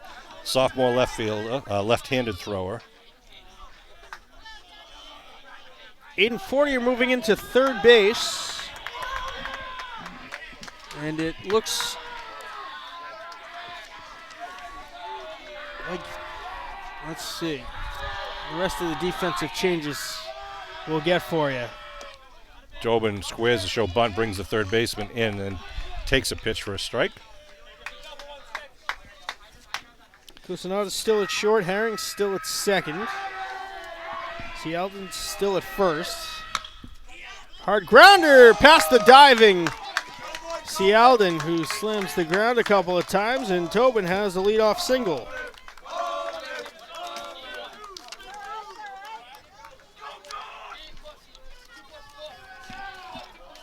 So Ryan Tobin on to lead the 1st with that single. And up comes Aidan O'Donnell. Let's see if he can help out his own cause. He's been on base twice, scored once. The result of 2 walks in the 1st and the 2nd, and here he is in the 4th. Takes high ball 1. Tobin, the outstanding hockey player for the Green Wave, having a whale of a baseball season this year. Tobin, the captain of each of those squads. He holds O'Donnell, fouls it off the fence. Catcher came up with a bad, holding his elbow on his glove hand. Yeah, that's going to bring out the coach to check on him. Umpire just taking some time so the catcher can kind of get. I'm not sure if something hit him. Maybe the swing by O'Donnell when he came around, might have got him off the elbow. Well, if that's the case, O'Donnell should be on first base with the catcher's interference. No, I think it was after he hit it. I don't know. If he swings and hits the glove before the ball, runner breaks. Takes off. And that is why Amesbury should be in their dugout. Well, and that's what the umpire is saying to him right now. He says, get off of that ledge and sit in the dugout. That ball went between his legs and hit the concrete pot right below him. That was going to hurt. Runner goes back to first. And now the umpire is going to stop the rest of Amesbury and get him in the dugout. There are 2 players sitting on ledges now.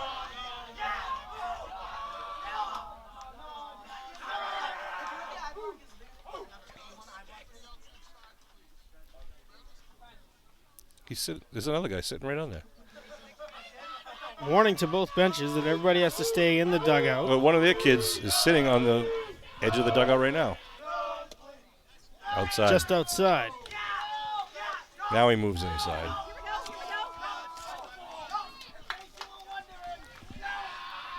Aidan O'Donnell looking to drive one here.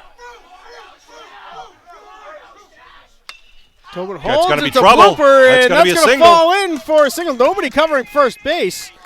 Otherwise, Herring might have had a play. And the 2 leadoff batters for the Green Wave each have singles. Line drive in the book. O'Donnell 1 for 1. He's been on base 3 times. That will bring up the star sophomore, Stephen Madden. There's a reason the dugout says, you have an army, we have Steve.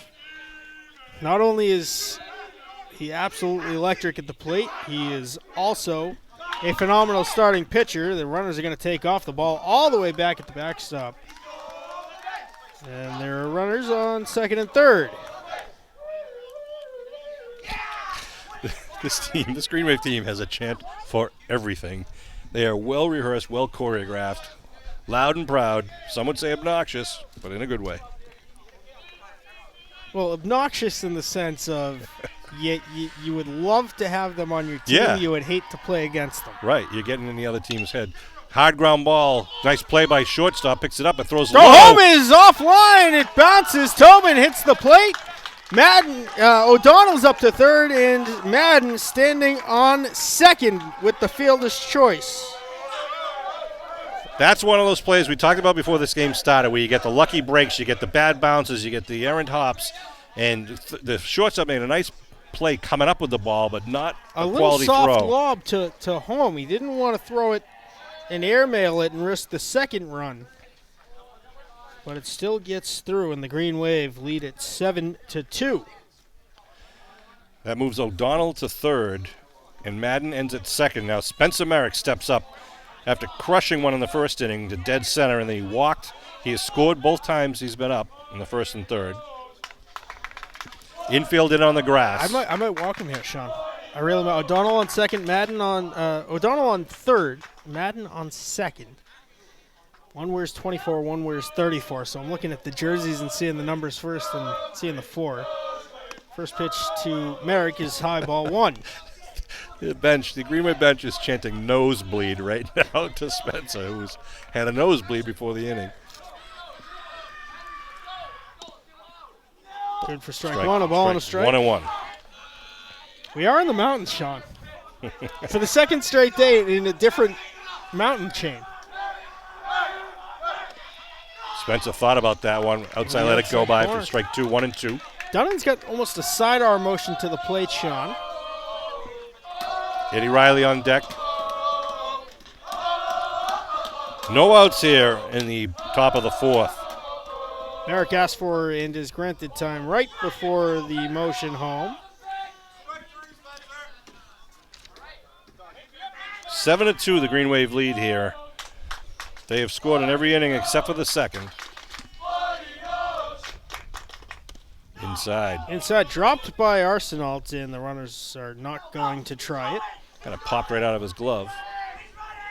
Still no outs here in the top half of the 4th inning. Runners on second and third.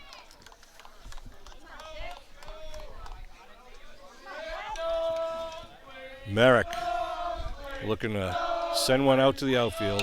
Does. And he does. It's lined into left field. It's going to score O'Donnell. Good They'll out hold there. Madden at third. Runners on the corners with no outs. Mr. Reliable. Nice at-bat there by Spencer Merrick. He'll come out for a courtesy runner. Catcher's going to go out and talk to his pitcher. Green Wave tallied 2 more runs here in the 4th inning, making it an 8-1 lead. 8-2. You're right, 8-2. Sorry, I see everything with green tinted glasses. Well, Sean, on the way up here, we said this game's going to go one of 2 ways. Yeah. It's either going to be a 10-1 game, or it's going to be a 4-3 gritty pitchers duel. Who's going to make the defensive plays? Who's going to get the hops type of game? Thus far, Abington's had everything going their way. A couple of great diving grabs, a couple of well-placed hits, a couple of bobbles from the Indians on the defensive side. See if it can continue that. Good cut by Reilly, a high fastball. Cummings on first now with no outs, 1st and 3rd, with Steve Madden over on 3rd. Reilly 0 for 1, 2 flyouts to right field, one of which was a sacrifice. 0-2 now after he fouled that one off. Reilly's gone to right field twice, but that was with the prior pitcher. Well, this guy is a right-handed pitcher, seems to be throwing relatively same velocity. Oh, had to swing at that one. So Reilly goes down, brings up Henry Rogers, who grounded to first his last time up, and walked the first time up. 1 out, 1st and 3rd. See if the Green Wave. I bet Cummings takes off here. I was going to say if they play anything on the base path. Ground ball. Shortstop steps on second, throws to first, gets the inning-ending double play. 6-4-3, but the Green Wave scored 2 more. They lead it 8-2, Sean, at the end of the middle of the 4th inning. 5, 6, 7 hitters coming up for the Indians.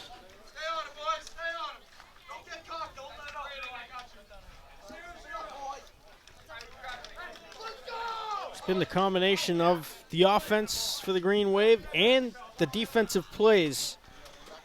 O'Donnell will head back out to the hill for his 4th inning of work.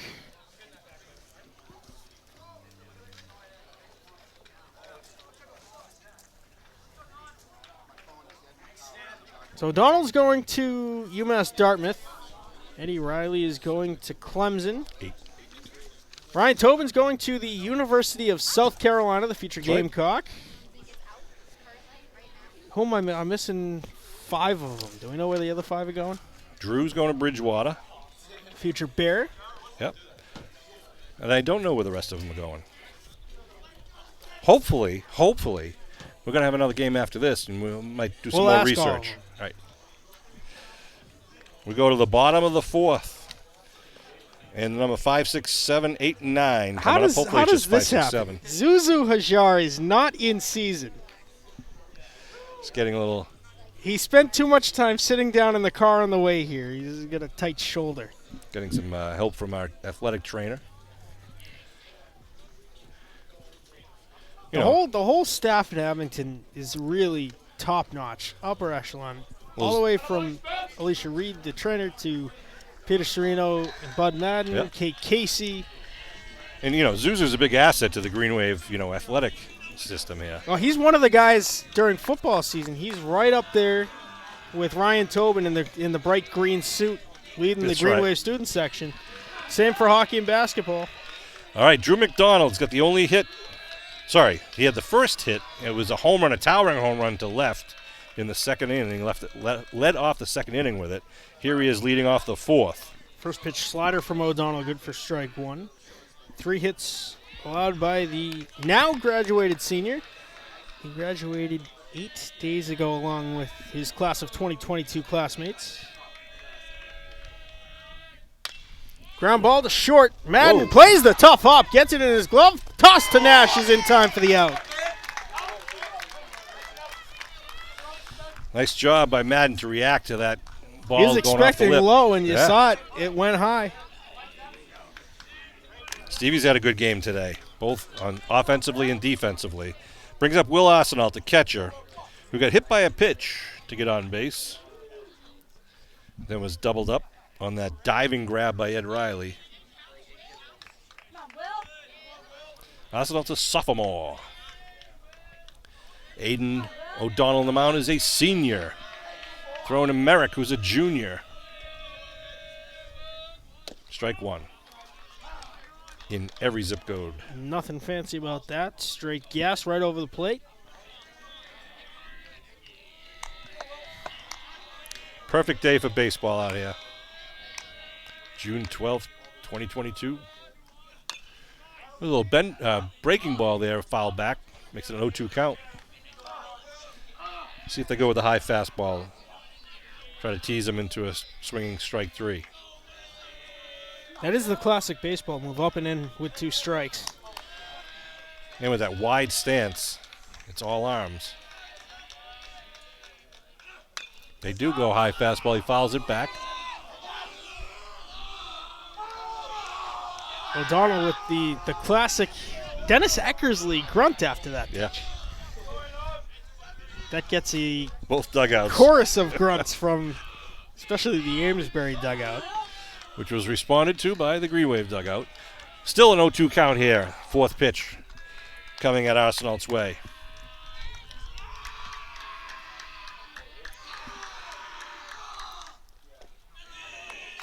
Goes Lead the in off just speed. low. Yeah. Good pitch to throw. Arsenault with a good eye there. Aidan Donovan, the third baseman, on deck. Time asked for and granted. Rogers at third, Madden at shortstop, Reilly at second, Nash at first, with Sellon, Tobin, and Donovan in the outfield, left to right. Ground ball up the middle. Reilly another diving stab. The throw to first is offline, and Nash can't swing the arm around fast enough to get the tag this time. Nice diving grab by Reilly again, though. Some good defense. Had to throw. Yeah, that's not going to go for that. That'll be a base hit. Yep. Had to throw from his keister on that one. Good job by Nash going out to get that ball. So runner on first with 1 out. They put a courtesy runner in for the catcher. Berman again. The sophomore Aidan Donovan steps up. He's the one that lined it to Reilly last time, who caught it in a dive, dove and caught it and threw to first for the double play. Got his first inning of work on the hill last inning. Burnham. Donovan. Ground ball, Rogers tosses to Reilly at second. Now to Nash at first. Another twin killing for the Green Wave. 5-4-3 this time. And that will end the inning. No runs, 1 hit, no errors. And the Green Wave middle infields, Sean, they are fired up. That's the second time Aidan Donovan has grounded into a double play. And that was well executed. Nice job by Henry Rogers to scoop and start that one off, and a good turn at second. So basically 3 up, 3 down there in the bottom of 4, which we like to see. It'll leave the 8-9 batter coming up on the bottom of the 5th for the Indians. Looks to be some more changes for Amesbury. We'll attempt to get those for you. Gotta say, Sean, it's always a pleasure. This is the first time we've called a game together this baseball season. Of course, we were together all of last playoff run, all the way up to July 3rd of 2021, the state championship game out in Springfield. Springfield College.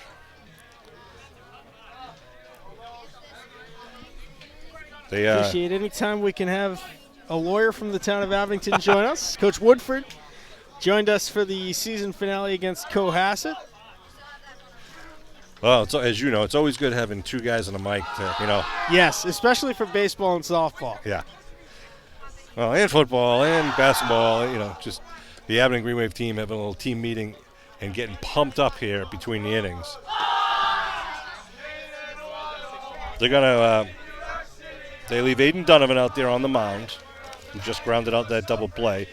It's going to be Nash, Sellon, and Donovan, the 7-8-9 hitters, coming up for the Green Wave. O'Donnell 64 pitches into his afternoon in 4 innings of work, 16 thrown so far by Aidan Donovan. He came on to start the top of the fourth.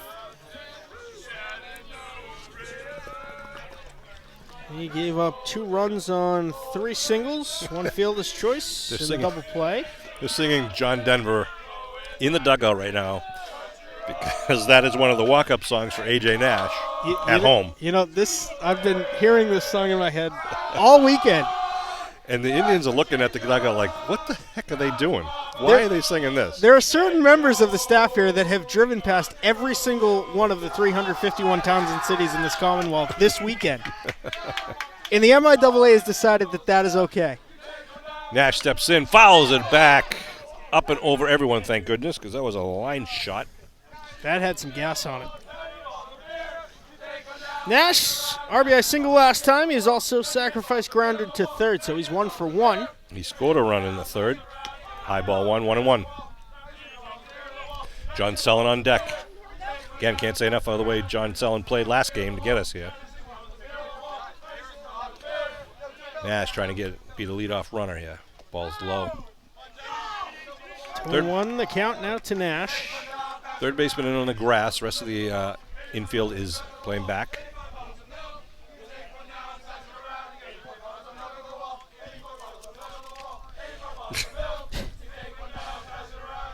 Love the Green Wave dugout. Inside. 3-1 now the count to Trooper Nash. And on cue, they start. Oh, they were going to start the Trooper Nash chant. But now they're counting down bottles of milk, and Nash is on with a leadoff walk. That took about 12 bottles of milk for that at bat.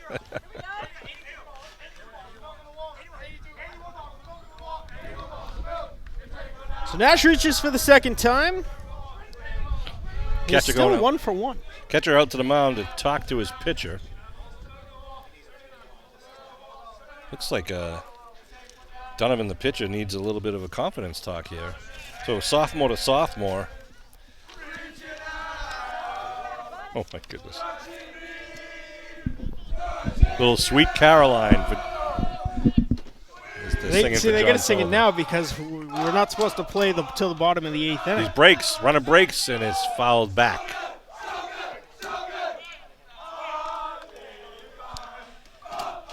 Well, you can't say the Green Wave doesn't have fun. Even the fan. Who has more fun than us? Goes again. Strike 2. Throw goes down to second, but he is safe at second. Under the tag goes Nash. 0-2 count, though. Sellon swung at that with the hit and run on. Donovan will follow. Took a turn around, a quick look at the fans from Amesbury, and they're dumbfounded what's going on in the dugout. Oh, there's a drive deep to left center field. John Sellon got every inch of that one. It is all the way at the fence. Nash is going to score easy. Sellon has an RBI double. Johnny Sellon, the sophomore, with a laser beam. Honestly, couldn't tell if that was going over the fence or not. All the way to the fence. Nash was able to trot home from second. What a shot by Sellon with an 0-2 count, too. Everybody's joining the fun today. Sellon now 2 for 2, a single and a double. Here's Donovan. He's looking for his first trip around the base paths today. Runner on second, no outs. And Donovan looks at strike 1. He might bunt down the third base line here. They move him in on the grass now, the third baseman. He does First show base bunt. still deep. The ball gets through, and Sellon's going to take third very easily. Wild pitch.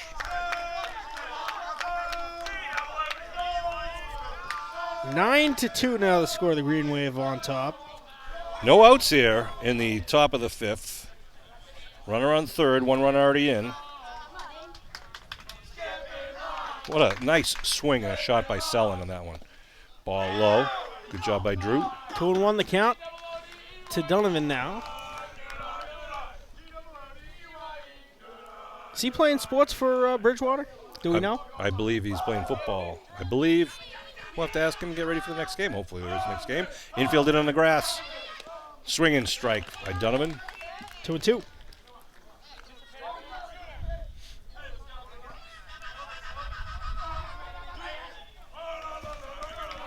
Selling with a lead off a third. Ball's low.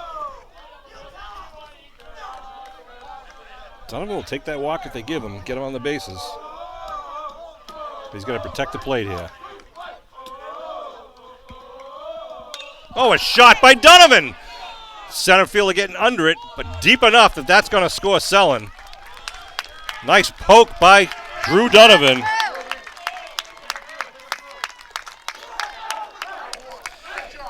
Donovan got all of that one and put it deep, and it jumps into his fan club in the dugout.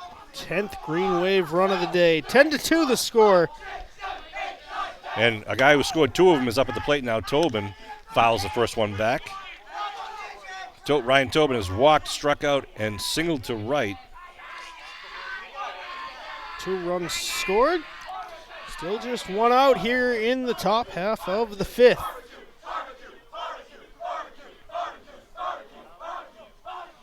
Oh, now Tobin shot. gets all of it to the left center field That's gap. It's going to roll all the way to the fence again off 3 hops. Tobin will stop at second with a double. Wow, the Green Wave bats are alive and well.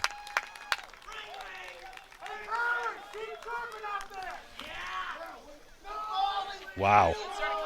O'Donnell now steps up. Merrick's getting too excited in the dugout here. That'll bring up Aidan O'Donnell. He has walked twice and singled. He is 1 for 1 and has also scored 2 runs. Pitcher telling his left fielder to shade the gap. Wise words. O'Donnell, hard grounder. Foul. Not one flinch from the freshman, Wayne Mounts. No. Wayne's on our camera today, trying to do his best to bring this all in his viewfinder. A lot of action going on. Strike 2. One out here in the top of 5. Runner on second is Ryan Tobin. Aidan O'Donnell at the plate. High. Nice slider from Donovan. Steve Madden on deck.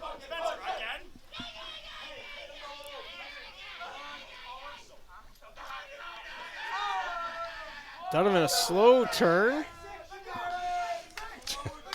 Donovan gives a little signal to his infield. Middle infield is looking like, where are you guys? Where are you guys? He's kind of, O'Donnell got caught going for the high fastball. Swinging strikeout here in the 5th.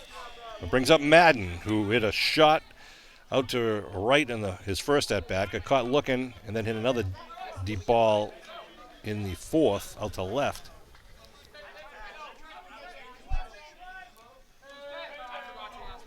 Two outs now, top of the 5th. 2 runs already across here for the Green Wave. Making that, 10, right? 10-2. 10-2.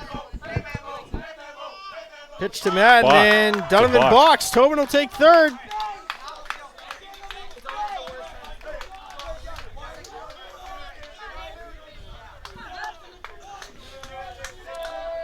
Donovan, the pitcher's got a lot to think about. Just balked on that one.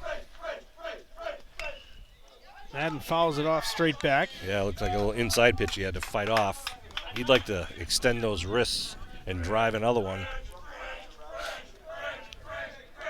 2 outs, top of 5. Runner on third is Ryan Tobin, who got there with a big double of his own. All high. Madden ducking out of that one. So Tobin 2 for 3 thus far with a walk.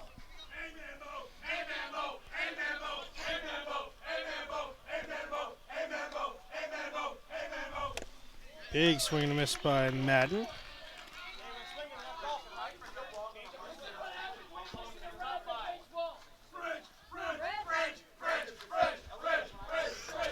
Healthy lead at third for Tobin.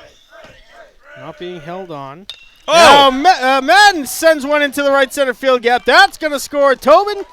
It's 11-2 Green Wave. Good at-bat again by Madden. Getting his groove on. Gets the RBI. Scores Tobin.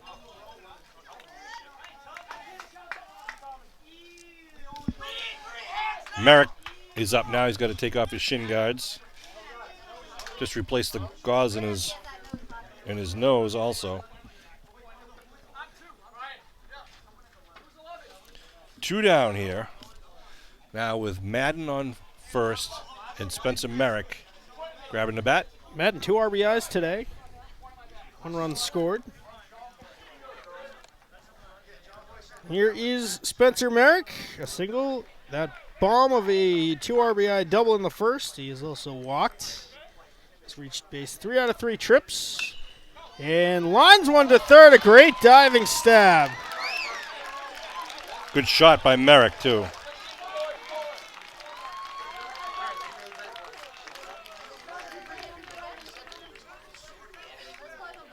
That was Aidan Fortier at the hot corner. And that brings the inning to an end, but the Green Wave get 3 more. Sean, they are up 11-2. I'm losing track of my RBIs here with so many going on. Who drove who in? Let's see. Sellen drove Nash in. And Drew had a sacrifice. Donovan moved Sellen to third. He scored on Tobin's double. And Madden knocked in Tobin with the single. So Madden has, what, 2 RBIs? 2 RBIs, 1 run scored. Merrick has 3. Nash has 2, at least. And Sellen's got 1. Yeah, so that's 2, 5, 8. We have 10 runs. No, we have 11 runs. So Madden in the first knocked in Tobin. Merrick knocked in O'Donnell and Madden.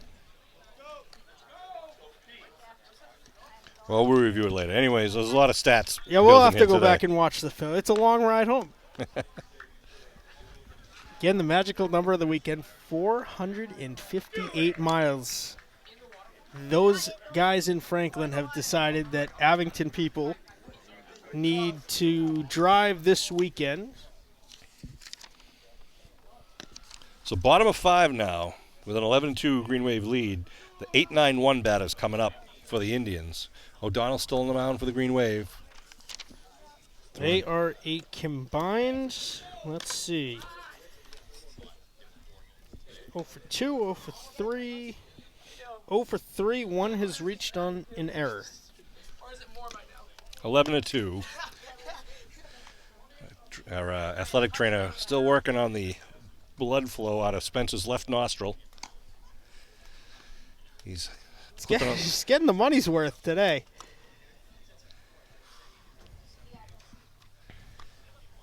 O'Donnell warming up, and now Merrick gonna get behind home and throw down a second as we continue on with this game here, the Division 4 quarterfinals. Winner moves on to the semis. Up in the mountains. Yesterday we were out in the mountains. Cam Stanley, the center fielder, a senior. He reached on the ground ball that got under the glove of Henry Rogers. He was then promptly picked off first base by Spencer Merrick. Dr. James Madden just came blowing by us at full steam ahead. Yeah, I think he took a run out to the men's room. And now he's back to lead the... In time for the first pitch of the bottom of the 5th, which is a strike on the fastball from O'Donnell at the letters of Stanley. Stanley's only been up once prior to this. That was in the second. Arsenault, who's up next to the DH, was caught. Well, he was swinging strikeout last time he was up. First time he was up. The only time he was up. 1-1. The count now to Stanley.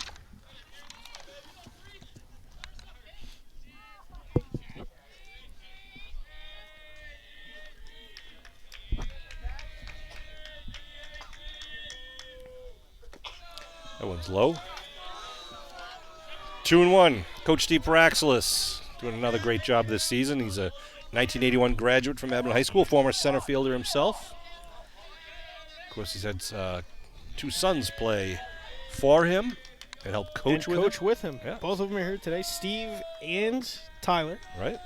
Not Steve and Tyler, Steve and Tyler. Curveball just fooled the batter, Stanley. Because we had two Perky Bowls, as they called it this season. The Green Wave hosting the Spellman Cardinals. Where Steve, his He's the son, head coach. coaches. Right. Green Wave 2-0 in those games. Big swing and a miss at the high cheese. Another strikeout for Aidan O'Donnell.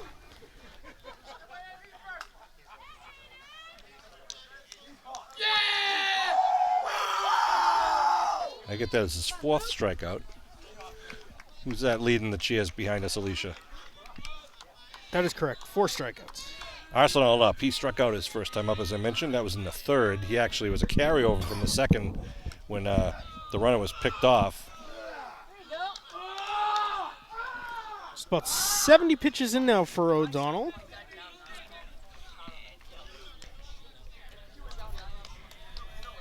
Arsenal's a junior. No changes to the Green Wave defense. If it ain't broke, don't fix it. Curveball There's that just knuckle falls curve, outside. just missed. Arsenal thought about it.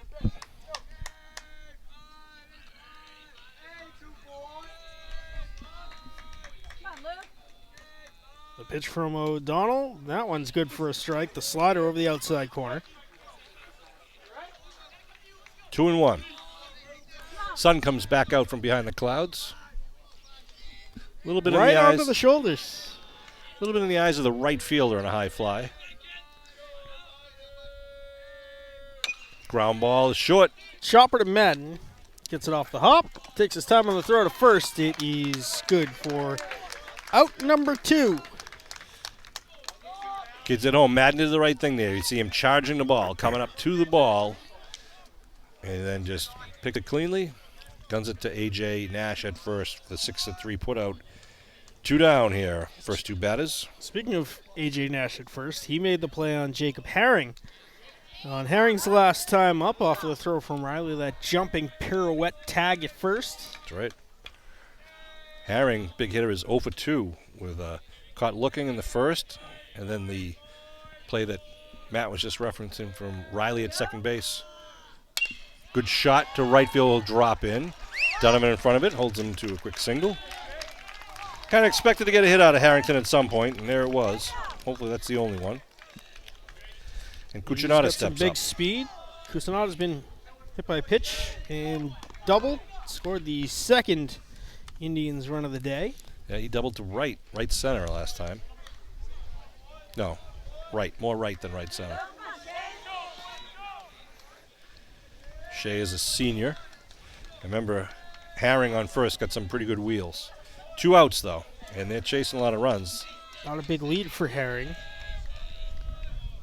He holds that one in the He dirt. goes. Herring's going to take off. Throw down from Merrick is not in time. That is the pure speed of Jacob Herring. He stole 21 bases in 20 games. Coach Prax is telling the outfield if they get a single, they want to throw it right into second to keep the batter on first. The runner on second will likely score with his speed, and the Green Wave can give up a run with an 11-2 lead. Always thinking that chess game you talked about. Coach Prax is doing a great job of keeping his team in the game, looking at the situation. Nobody knows the rule book more thoroughly than the Praxis family. There was Yeah, a discussion last game about pinch running, courtesy running for a designated hitter. right. One of those obscure rules that only the Praxises would know. A little bit outside. You know, they teach you when you're playing baseball, no matter what position you're at, is what am I going to do if the ball's hit to me? If it's a ground ball or if it's a fly ball, where am I throwing? And Coach Praxis drills that into them. They always know what they're doing, and likewise, if it's hit to the outfield, the infield knows where they need to be.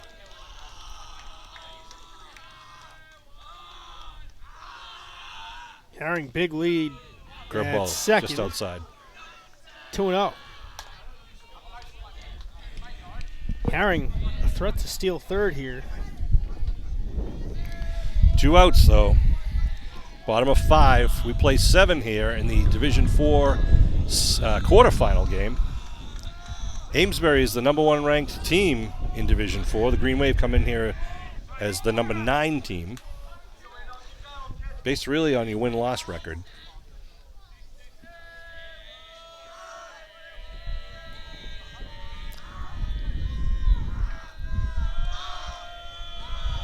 Mcdonald keeping Herring honest. Throws a strike. 3-1.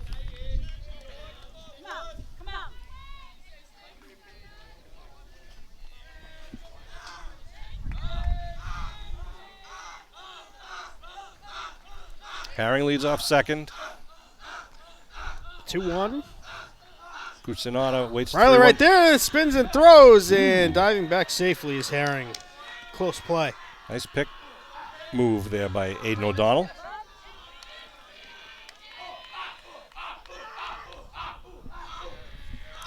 Three and 1 count. Cucinato hit by pitch and hit a double last time up. Walks it this time, puts runners on first and second.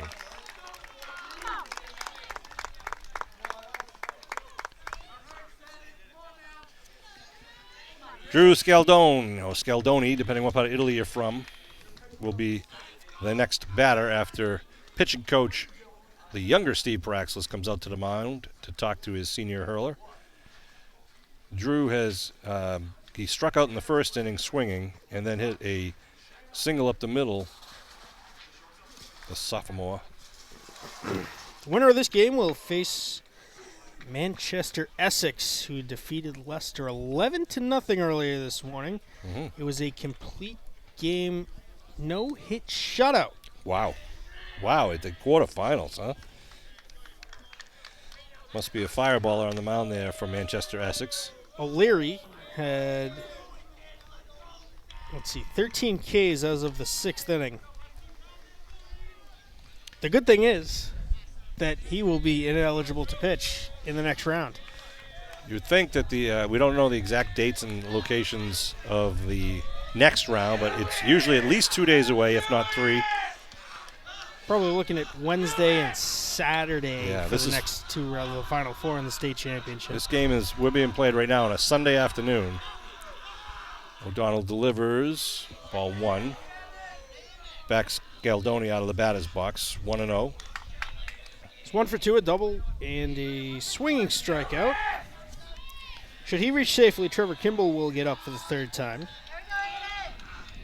He's flied out twice, once to the catcher and once to left field. That's Kimball. Wind now blowing kind of in from right field. Foul tip into the mitt. 1-1. Amesbury fans are looking for some sort of rally to get them back in the game. But they got to do it with 2 outs here in the 5th. Runner on first and second.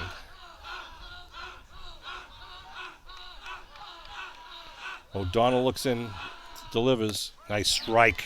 Fastball all day. 1-2 the count to the number 3 batter in the lineup, the sophomore first baseman. O'Donnell looking for an out here, or perhaps an inning. Well, you don't need a double play. Looking for an out to end the inning. Sean Reilly, Matt Nelson, and Wayne Mounts bringing you this Abington Green Wave baseball action, live streaming it from Amesbury High School. Ground ball, shortstop, going to have to make a long throw across the diamond, and he does! Madden with the cannon fire coming across at a nice stretch by Nash at first base. Taking the 2 runners off. No runs, 1 hit, no errors. 2 runners left stranded, Sean. It is 11-2 Abington. We're headed to the top of the 6th inning.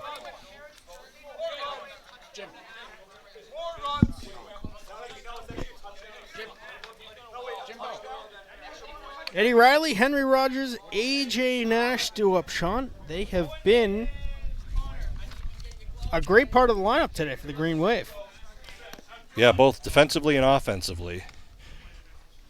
Nash is reached base twice. Reilly had the couple of highlight reel plays at second. Nash has had that great tag at first. John Sellen's going to start warming up with Jake Centrella.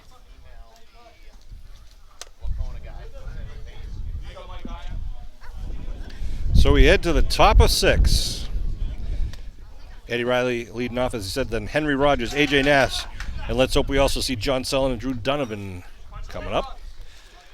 Aidan Donovan stays on the mound for the Indians. A sophomore right-hander. For those Green Wave fans who made the trip up route, what did we come up, 93? We went 93 to 495 to 150. To 150 to some obscure highways that we've never heard of before. And for those who made the trip, it's been worth the price of admission. 453 miles for some of us this weekend, round trip. Including Reilly, a harrowing story for the softball team. Get to that in the break. Those who know, know. All right. I'm not going to be the one to tell the general public. 1-0. Reilly looks at strike one. On a strike to him.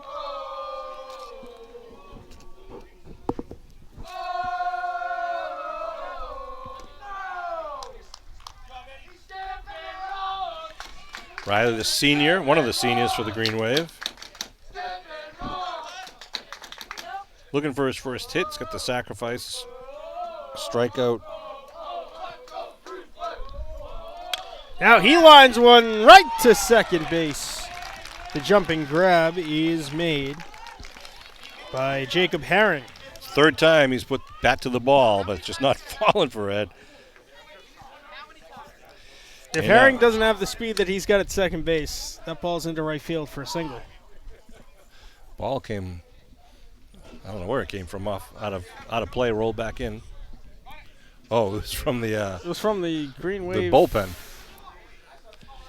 Henry Rogers steps up. He walked. He grounded out to first and hit into a double play. Looking for his first hit.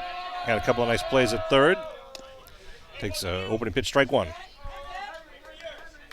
One out, top of the sixth inning. Rogers up now. AJ Nash is on deck.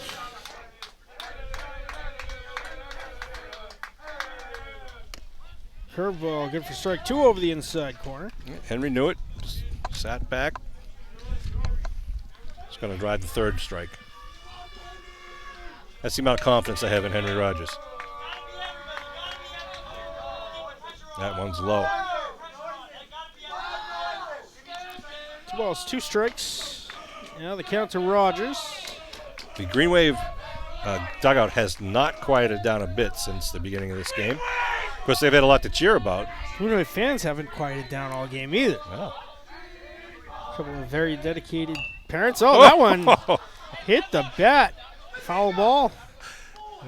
No real change with the 1-2 count, but Henry ducked under it, left the bat up, and luckily it was a foul ball. If it went fair, he would have had to run that one out. Rather the bat than the helmet. Yeah. We saw a game a couple ago that Matt and Merrick in the top of the first inning were both hit in the helmet. Jeez. On back-to-back pitches, and luckily they were both okay. Best rule they ever made in baseball is wearing a helmet. 3-2, just inside. Aidan Donovan thought he had that, and catcher doing his best to try to frame the last 2 pitches. Will Asenal, Green Wave dugout, shushing. Ball 4. Good at bat for Henry Rogers. Gets on base with 1 out. He wins the battle. That'll bring up Trooper. AJ Nash has sacrifice grounded, singled. He hit a shot, and he has also walked. Stole a base.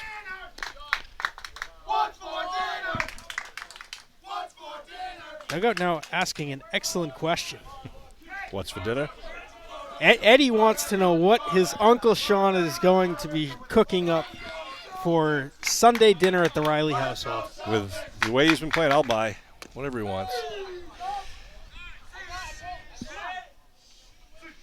Nash takes the first pitch. Rogers leading off first. The dugout now silent. Foul pop going to drop. Selling. Little misjudge by Seldon. Selden jogging in from the bullpen because he's on deck. He's warming up a little bit. You might see him on the mound in the bottom of the 6th or the 7th. Rogers goes. Strike. Umpire says first base technically occupied. So strikeout for Nash, but Rogers gets down to second.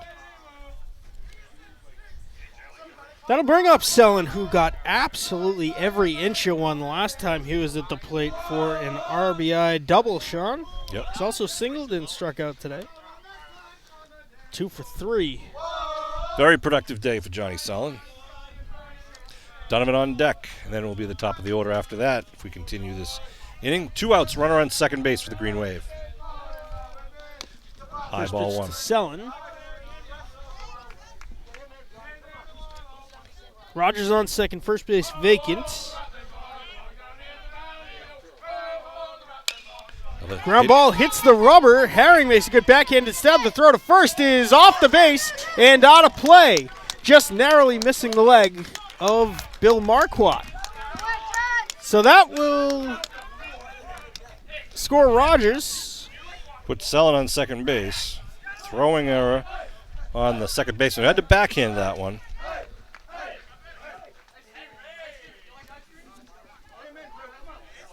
Donovan steps up.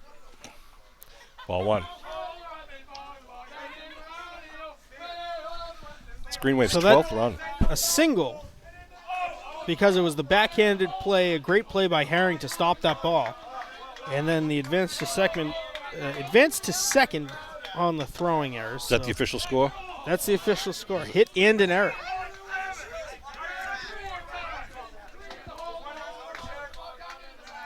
Selden takes the lead off second. Donovan awaits the pitch. Ground ball Soft goes grounder. off his It foot. goes off the left foot.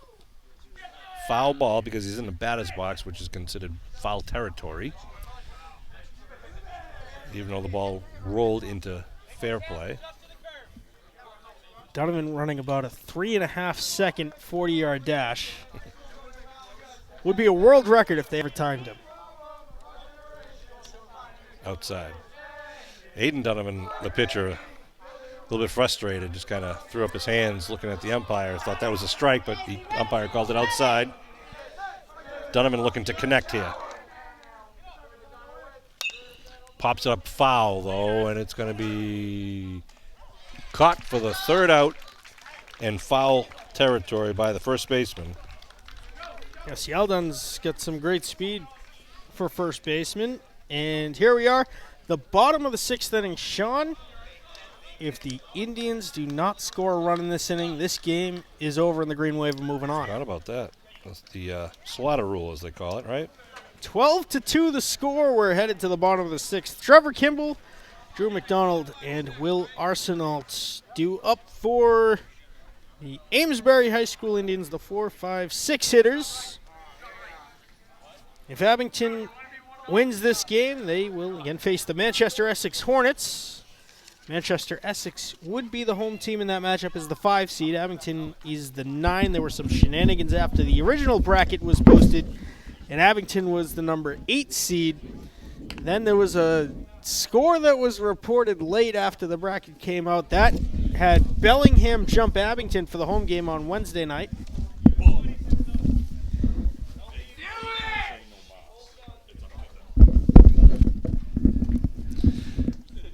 Just getting the official rule. There is no automatic slaughter rule in the playoffs.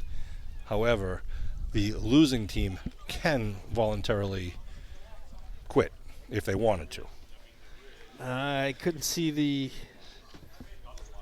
Indians doing that on their home field. No, they got some guys warming up. Joshua Sorghini, the first base coach, is over there warming up. Amesbury is the number 1 seed in the bracket. Show. It is. Green Wave coming in at number 9. Was number 8. Abington has taken advantage of almost every opportunity that's been given to him, which you got to do to win these games in the playoffs. Survive and advance, the motto of every team's playoff run. So the bottom of 6, the big man Trevor Kimball going to lead off. He's 0 for 2, though. He popped up to the catcher and then flew out to left center field. A nice grab by Johnny Sullen.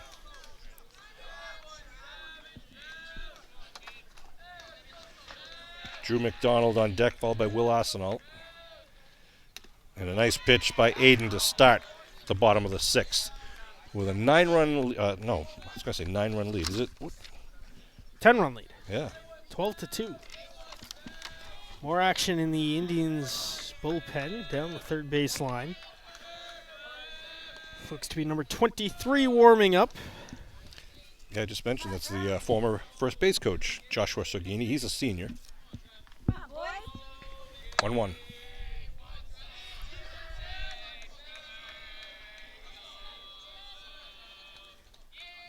One from O'Donnell.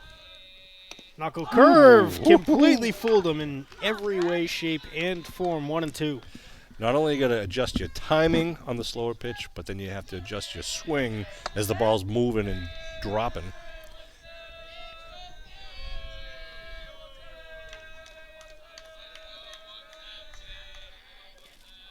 Fastball almost gets by him.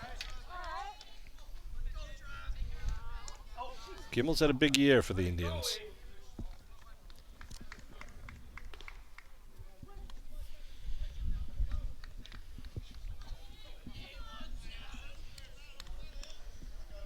Aidan O'Donnell, the senior out there on the mound, has been one of the biggest weapons for the Green Wave this year.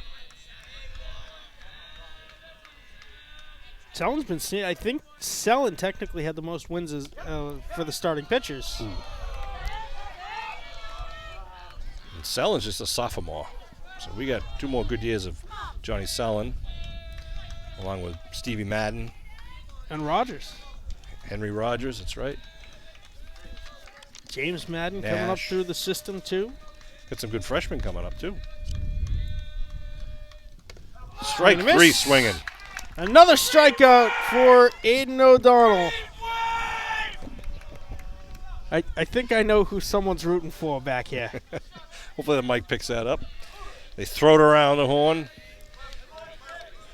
Leadoff swinging strikeout here in the 6th. Brings up Drew McDonald, who hit the mammoth home run in the 2nd inning and then grounded to short. So likes to hit it to the left side. 5 strikeouts for O'Donnell for those keeping score at home. Wind is blowing a little bit up high there. You can see the trees moving.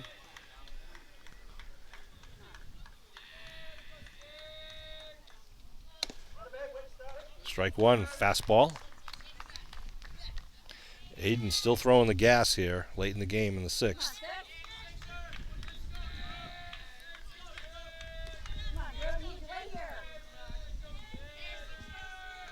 The 0-1 to McDonald. Nice stroke. Going to go right up the middle for a single.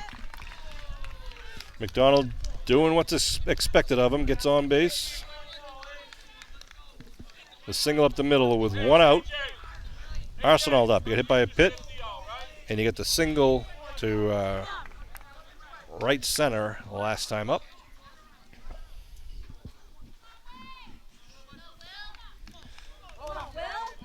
McDonald looking. Throw to first. It gets through and will roll out of play. McDonald will. Gonna get to third base on that.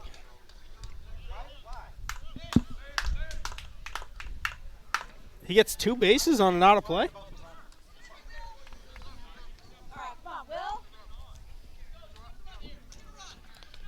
Oh, they're saying because he was off the rubber when he made the pickoff throw. Coach Brax is saying, don't even look at the runner at third. Doesn't matter. They just want a second out. So ground ball, they're going to throw to first. They're not going to try for the put out at the plate with the 12-2 lead right now in the bottom of 6. So that'll bring up Arsenault's still up. He was hit by a pitch and singled 1 for 1. O'Donnell delivers. Big curve. Doesn't drop in, though. Be a ball. Aidan Donovan, the current pitcher on deck.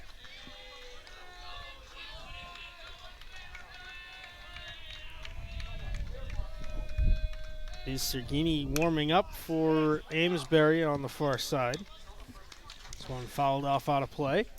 Tell you, on the way up here, we were talking that if there was any, I don't want to call it a weakness, but where the Green Wave kind of most tended was their offense, their batting, but not today's game. Not today's game. They've been seeing the ball exceptionally well. They have been hitting the ball exceptionally well. They've been selecting what pitches they're swinging at very well. Oh, a high hop.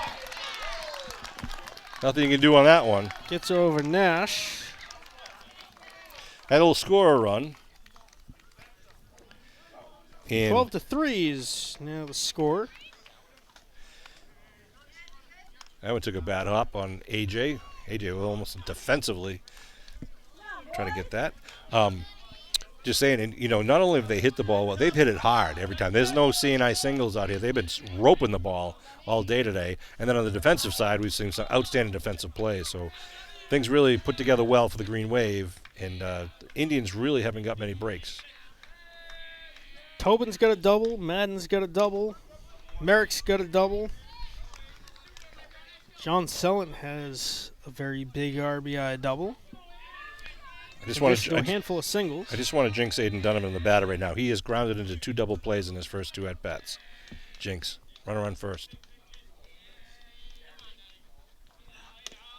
Slider from O'Donnell just outside. 1-1.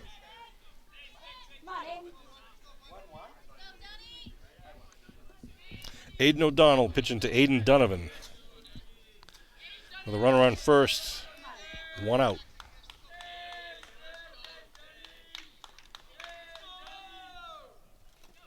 Check swing. He did indeed commit for strike 2.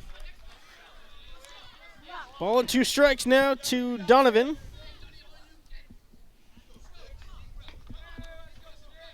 Kim Stanley waiting on deck. Burnham takes the lead. Short lead at first. High fly ball, right center field. Donovan turning on the Jets, reaches up, makes the catch. Now might have a play at first base. The throw into A.J. Nash. Gets on a hop, and the runner tagged out. It's a double play from deep right center field, Sean. The 3rd double play that Donovan has hit into, but that time, because of the speed of the arm, it drew Donovan. Offense wins. Offense sells tickets, Sean. Defense wins championships. Unbelievable play. Once again by the Green Wave on the defensive side of the field. Drew Donovan just going across his body to get that, and then just guns it to AJ, who had made the tag. Well, Sean, he didn't ground into a double play. Right. He flew out to deep right center field into a double play. It is 12-3 Abington. We're headed for home. The top of the 7th inning will feature the top of the Green Wave order. Ryan Tobin, Aidan O'Donnell, Steve Madden. Unbelievable. Things are going good for the Green Wave. That was, a deep shot that was not only hauled in by Donovan, but then a good throw to the first base area to tag him up. The runner there had just not even a thought in his mind that Donovan was going to be able to get to that ball. He didn't know that Drew Donovan runs a 2.75 second 40-yard dash. So the Green Wave now for the top of the 7th. They're going to bring up the top of the lineup. Ryan Tobin, Aidan O'Donnell, Steve Madden, and Spencer Merrick, followed by Eddie Reilly, Henry Rogers, A.J. Nash, John Sellon, and Drew Donovan. That's the order of the 9. They will face the new Amesbury Indians pitcher, number 23. That is Joshua Sorgini into the lineup. He's a senior. One of the 4 seniors on this team. Wow. Exciting defensive plays here by the Green Wave.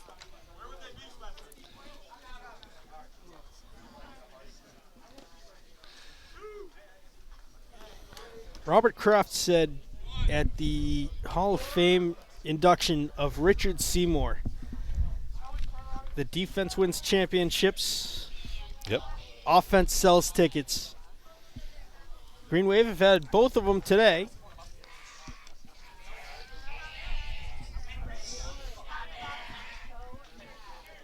Ryan Tobin. Donovan with a nice play.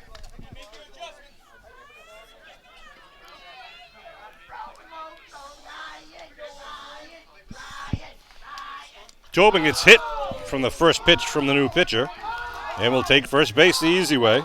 Well, probably not the easy way. You got to take a little pain there. Brings up Aidan O'Donnell pretty quickly. O'Donnell has reached base 3 times, 2 walks, a single. He's also been a strikeout victim. Hoping to see Spencer Merritt. I was just going to ask Alicia Reid how the blood flow was in Spencer's left nostril. Apparently it's still moving. Runner goes, throw Delayed down. throw is not in time. The catcher Arsenal held on for a little bit too long there before committing down. Well, the Green Wave stealing with the 12-2 lead.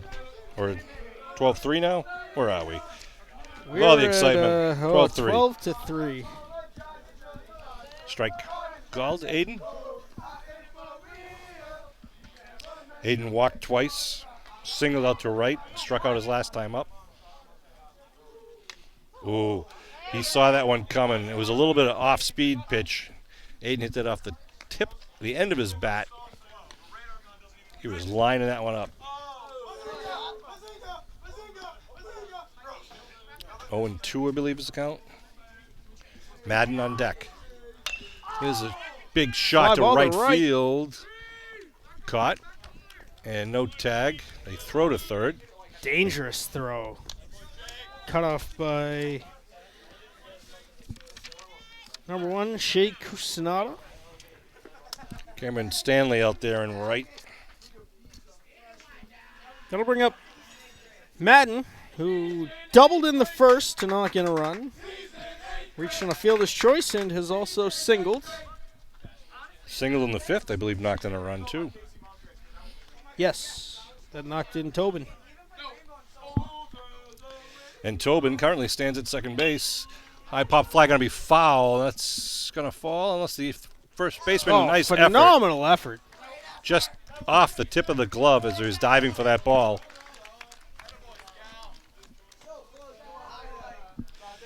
So Madden stays alive. And last time we said that, remember when he was hit by a pitch and the umpire said he was not hit by a pitch, so he had to come back to the batter's box. And then just like 2 pitches later, he just drilled one out to the outfield for an RBI double. See if he does it again. Second and third baseman are on top of each other over the third base side.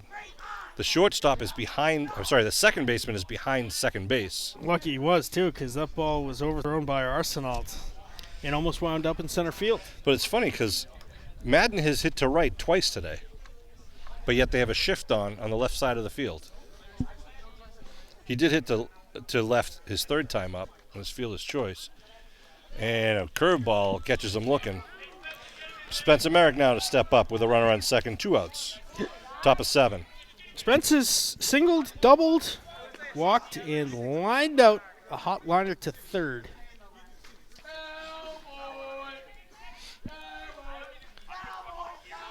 Single the outfield, probably scores a run with Tobin's speed. Both with cleats on and skates. He's pretty fast.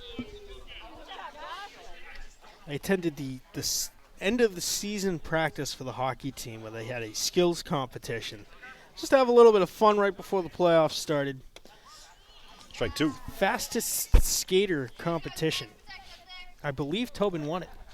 It's between Tobin and Jake Quinn, who is also a multi-sport athlete. It's the goaltender for the lacrosse team. Heads up, Coach P with some quick feet over there at third. Twinkle Toes Paraxilus, get out of the way there. That was the nickname in high school? No, but I want to congratulate Coach Praxis, who recently had his 300th career victory. Spencer reaches out, hits right to the second baseman, who's behind second, throws to first in time for the 4-3 putout. And now we go to the bottom of the 7th. Amesbury's going to need 9 here to extend. Should they not do it, the Green Wave will go on to face the Hornets of Manchester, Essex in the Final Four. We hope you'll stay tuned with us. At the conclusion of this game, there will be a brief presentation of the Final Four banner to the victorious team. if Abington moves on, we'll have that game for you. Wherever it is, we're going to attempt to live stream it. We make no guarantees. If it's in Dalton, Massachusetts, there may be no live stream.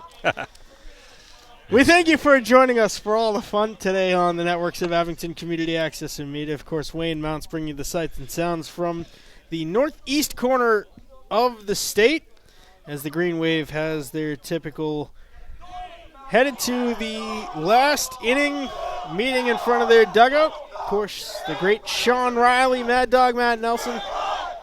We're having all the fun in the world up here in Amesbury. Green Wave pride.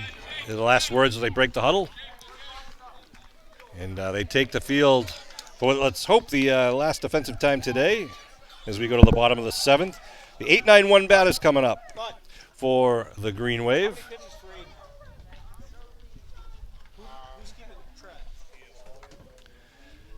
I want to again thank all the fans. Stay tuned if you're watching this game. Stay tuned to, you can either go to MIAA.net and go under the tournament website and then click on Baseball Division 4. And you'll see the schedule of the remaining games, which will be the Final Four, basically the semifinal and then the state final. He's at 98. He's got 17 left. 98 pitches for Aidan O'Donnell. He's got 17 to waste. There's been a few situations, Sean, this season that O'Donnell's had limited pitches, including against Cohasset. He had 4 to give in the top of the 7th. He was able to get 2 outs off of those 4 pitches. Yeah. And in doing this, if he can get the 3 outs with the 17, that completely saves Selin. And, for the next game, Henry Rogers obviously will be fresh. Madden also fresh. And O'Donnell, they have pitch count rules, so depending on how many you pitch, once you cross certain thresholds, you have to take so many days of rest before you can pitch again. O'Donnell already over the 75 mark, so he is resting for the next 4 days and would not pitch again until a potential state championship game, Sean. Stanley's going to step in. He's playing right field right now. He started at center field. Struck out swinging last time up.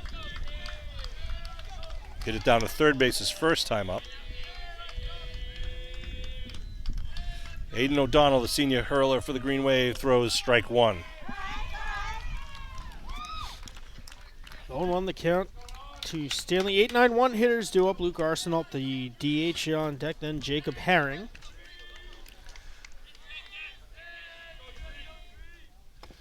Ball 1. Just to follow up something that you said, Matt, earlier about depending on where we play, whether we can live stream or not, it's all determined on what type of basically internet access the host site provides us. Basically, right? Yes, or what type of cell phone reception there is if we have to use the hotspot. Fouled off. So it's not a question about whether Matt wants to or whether Abington can. It's, again, last game where they're at the softball out in Wacona, out in the Berkshires yesterday, they had very little cell reception. It was even hard to send out tweets yesterday. Here in Amesbury, great, strong signal. We're able to live stream. Knock on wood. That's right. We still get half an inning to go. 1-2 the count. Pitch Donald number from the stretch. 102. 2-2 count. His 4th out of 17 pitches. Now, if he gets to that 115 mid-batter, he is allowed to finish the batter.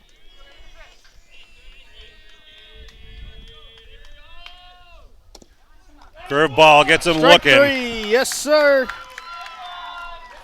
Stanley can't believe it, but no doubt in Merrick's mind, nor the umpire.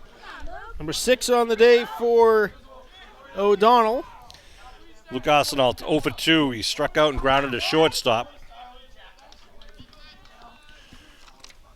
Green Wave with a 12-3 lead here in the bottom of the 7th in the Division 4 quarterfinals.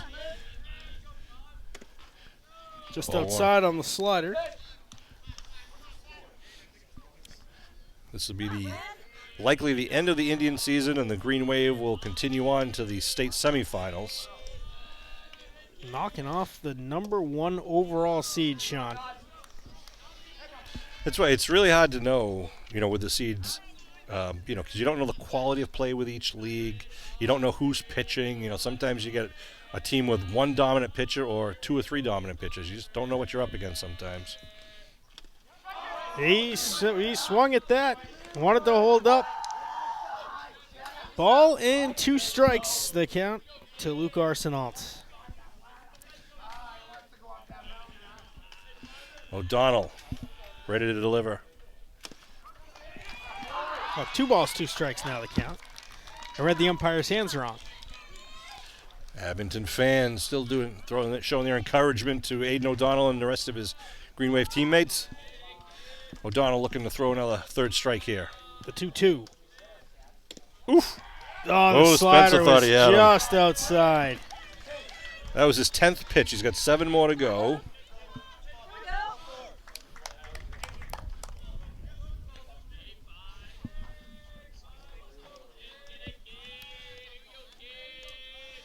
Full count. High pop up a mile in the air. Rogers sizing it up in foul territory and makes the catch for out number 2. And the Indians are down to their last chance. Nice job.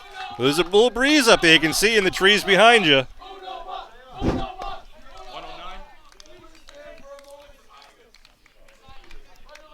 6 to give now for O'Donnell. He needs 1 more out. It'll be Jacob Herring, who sent a single to right field last time. Yep. Grounded to second. His second time up, struck out looking his first time up.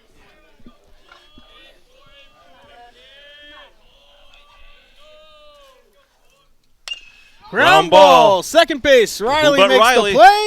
The throw to Nash. The Green Wave knock off the number 1 overall seed. They're moving on to face the Manchester Essex Hornets in the Final 4. Sean, complete game for the senior Aidan O'Donnell. Complete game for the Abington Green Wave offensively and defensively. They did. They did it all, everything you needed to do. You had to come up with some big double plays. They got them. Some big hits. They got them.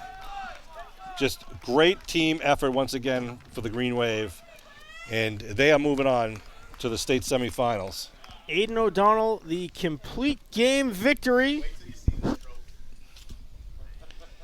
Teams are exchanging their handshakes. A tough end to a good season for the Amesbury Indians. The Green Wave really took control of this from the get-go in the first inning with the 4 runs, giving Aidan O'Donnell a lot of comfort, and then just kept adding to it, adding more runs, adding up 12 runs in a state quarterfinal game. Green Wave going to be real happy. We could have the coaches and captains from Abington High School. There. Please come forward to accept their Calling the coaches and captains, as you might hear. Please. Congratulations to both teams today. So, Sean, it will be the Hornets and the Green Wave going at it in the Final 4. There is the trophy, the cardboard cutout of the State of Massachusetts trophy. Green Wave typically don't touch the trophy, but there is no trophy to present today. There's a banner. Give it a Sereno, they say. Tobin wants no part of it. We do. We want a picture. Kyle, take it. They don't want to hold that picture. They don't want to hold it. Outside. Gotta love superstition, That's Sean. right. They won't even touch the banner, so they're asking assistant coach Tyler Praxis to hold the banner for the team. And MIAA guy congratulating Aidan O'Donnell.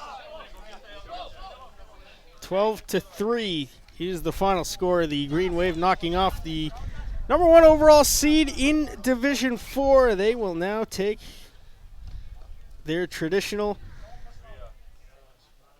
game-ending picture. And they are off, Sean, to the Final 4 in Division 4. Green Wave, you notice no player is touching the banner or the mock-up of the MIAA trophy.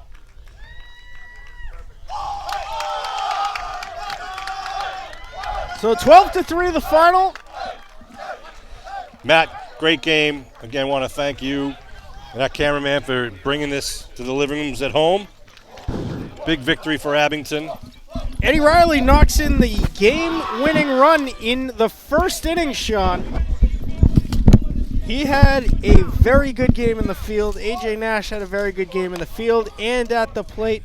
All-around effort from the Green Wave. Really was, and let's not overlook Aidan O'Donnell on the mound. He was strong throughout, really just didn't give them anything. Gave up the one home run and really just kind of scattered everything else. He had a great, strong defense behind him. Donovan with a big play, the double play in the outfield. Sellen had a nice grab out there. The infield played strong. I mean, I don't know what more you could have asked for in a quarterfinal game.